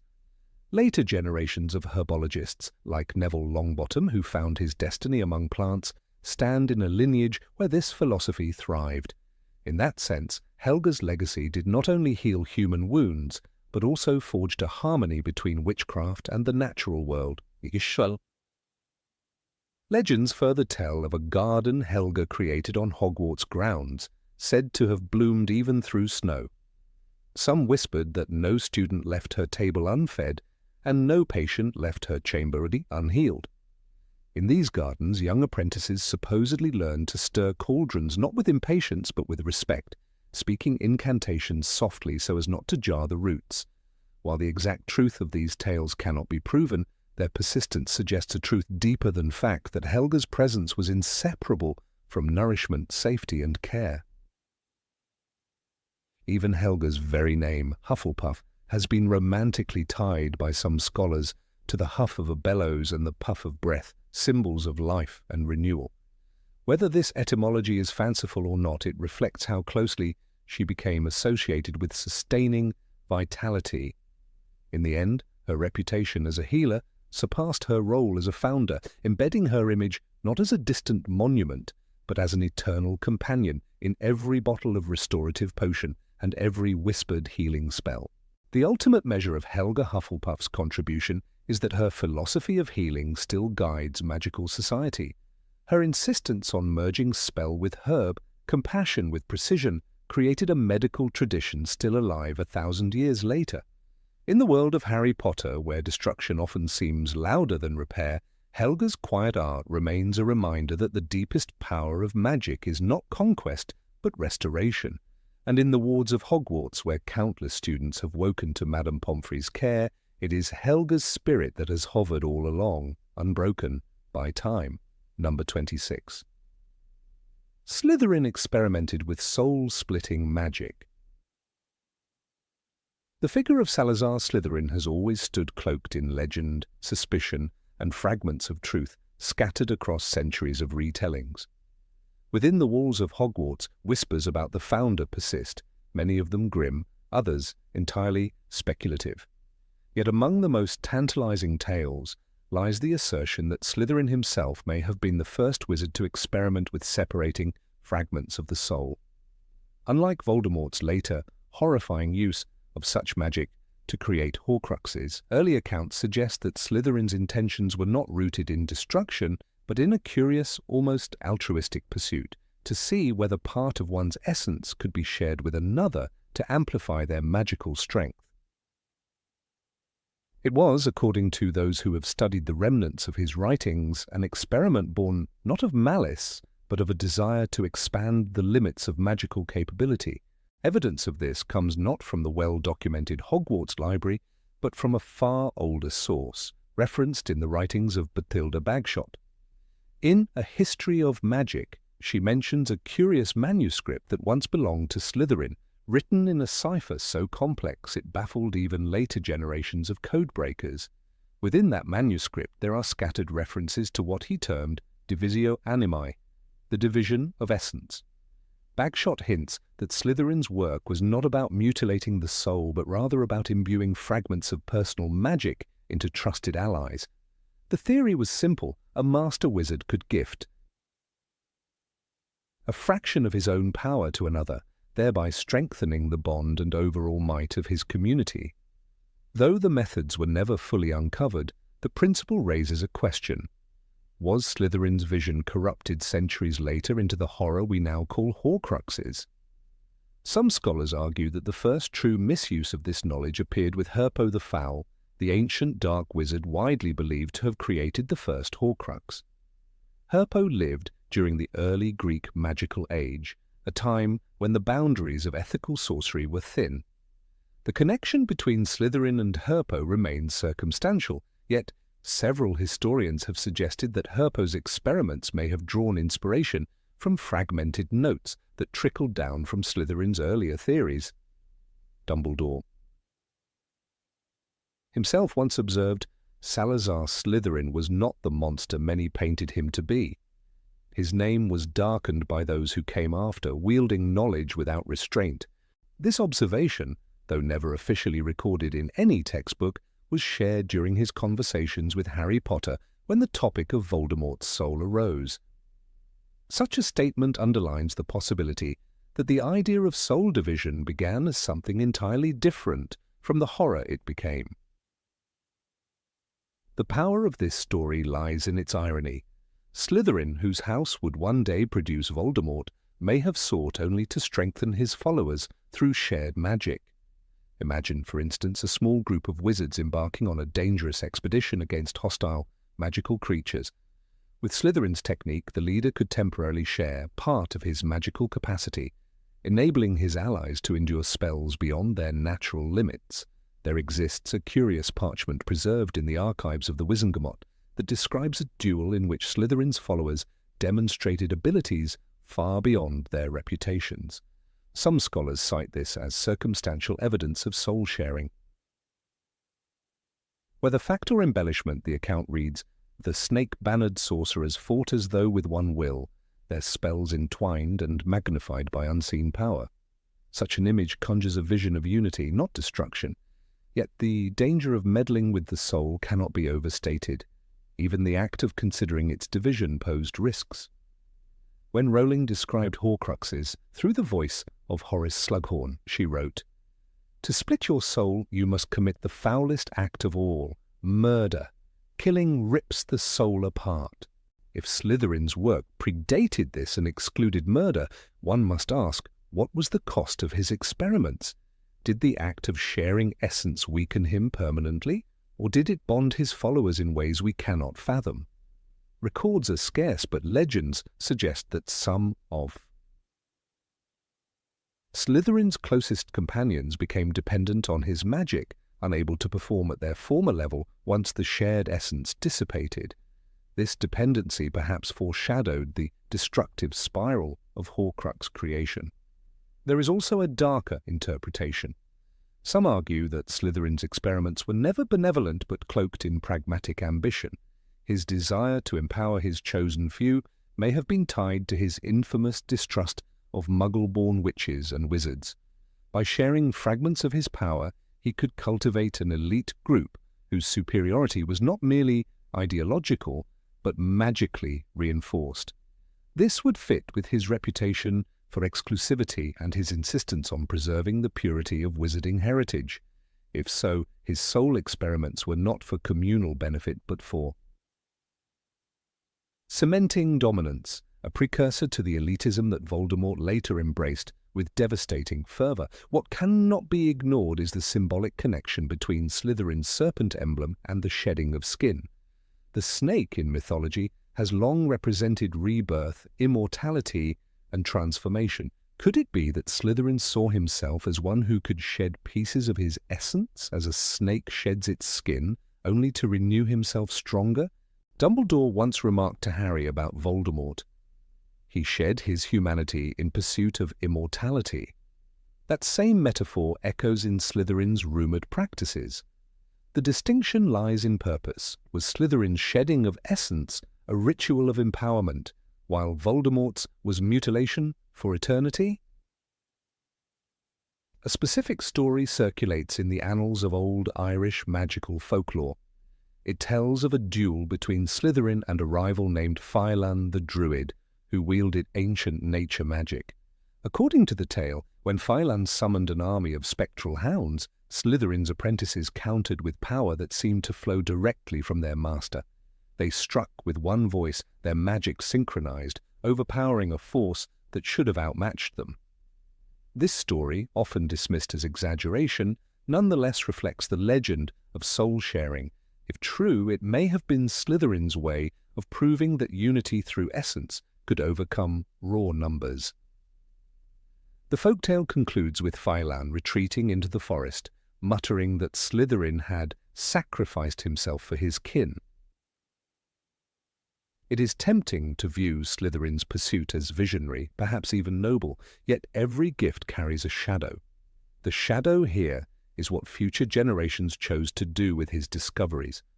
The transformation of a theory of shared magic into the deliberate tearing of one's soul for immortality is a tragedy of history repeating itself in grotesque form.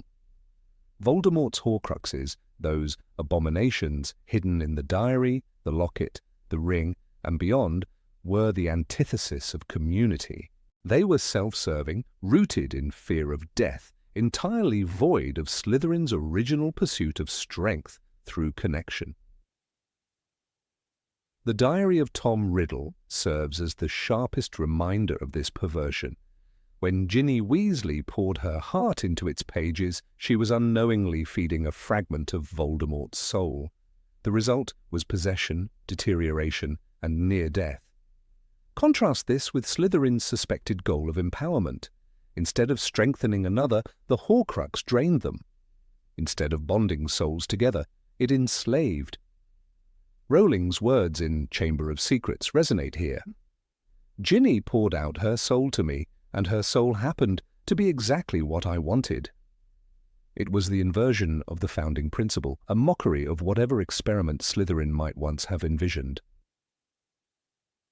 What fascinates historians is that no physical evidence of these soul division rituals has survived. Unlike Horcruxes, which left tangible cursed artifacts, Slytherin's work appears to have been entirely ephemeral. Once the act was complete, nothing remained but memory. This absence complicates research, leaving only second-hand stories and speculative texts.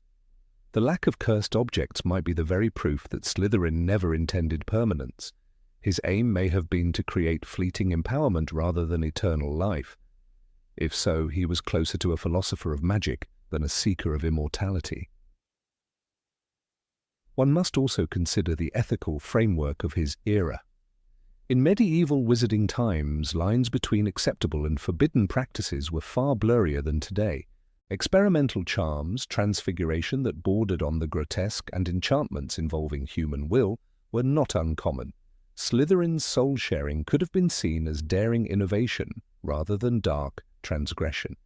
It was only with centuries of hindsight and the horrors of Horcruxes that such practices were recast as sinister.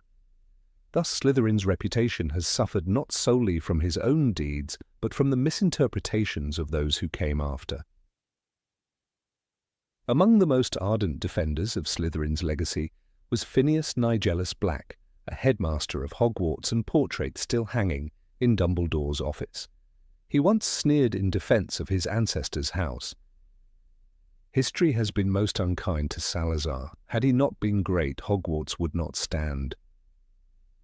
Though self-serving, his defense underscores a truth, that we judge past figures through modern eyes. Perhaps if Slytherin had lived in Voldemort's time, his work would have been condemned outright. But in his own age, it may have been heralded as brilliance. It is a paradox that leaves us questioning the fairness of his legacy. Yet even if Slytherin never envisioned Horcruxes, One cannot ignore the path that began with his explorations and ended in Voldemort's tyranny. Knowledge once used to strengthen bonds became the blueprint for tearing them apart. As Dumbledore reminded Harry, it is our choices, Harry, that show what we truly are, far more than our abilities. Slytherin chose to explore boundaries. Voldemort chose to exploit them. The difference between the two was not knowledge, but intent,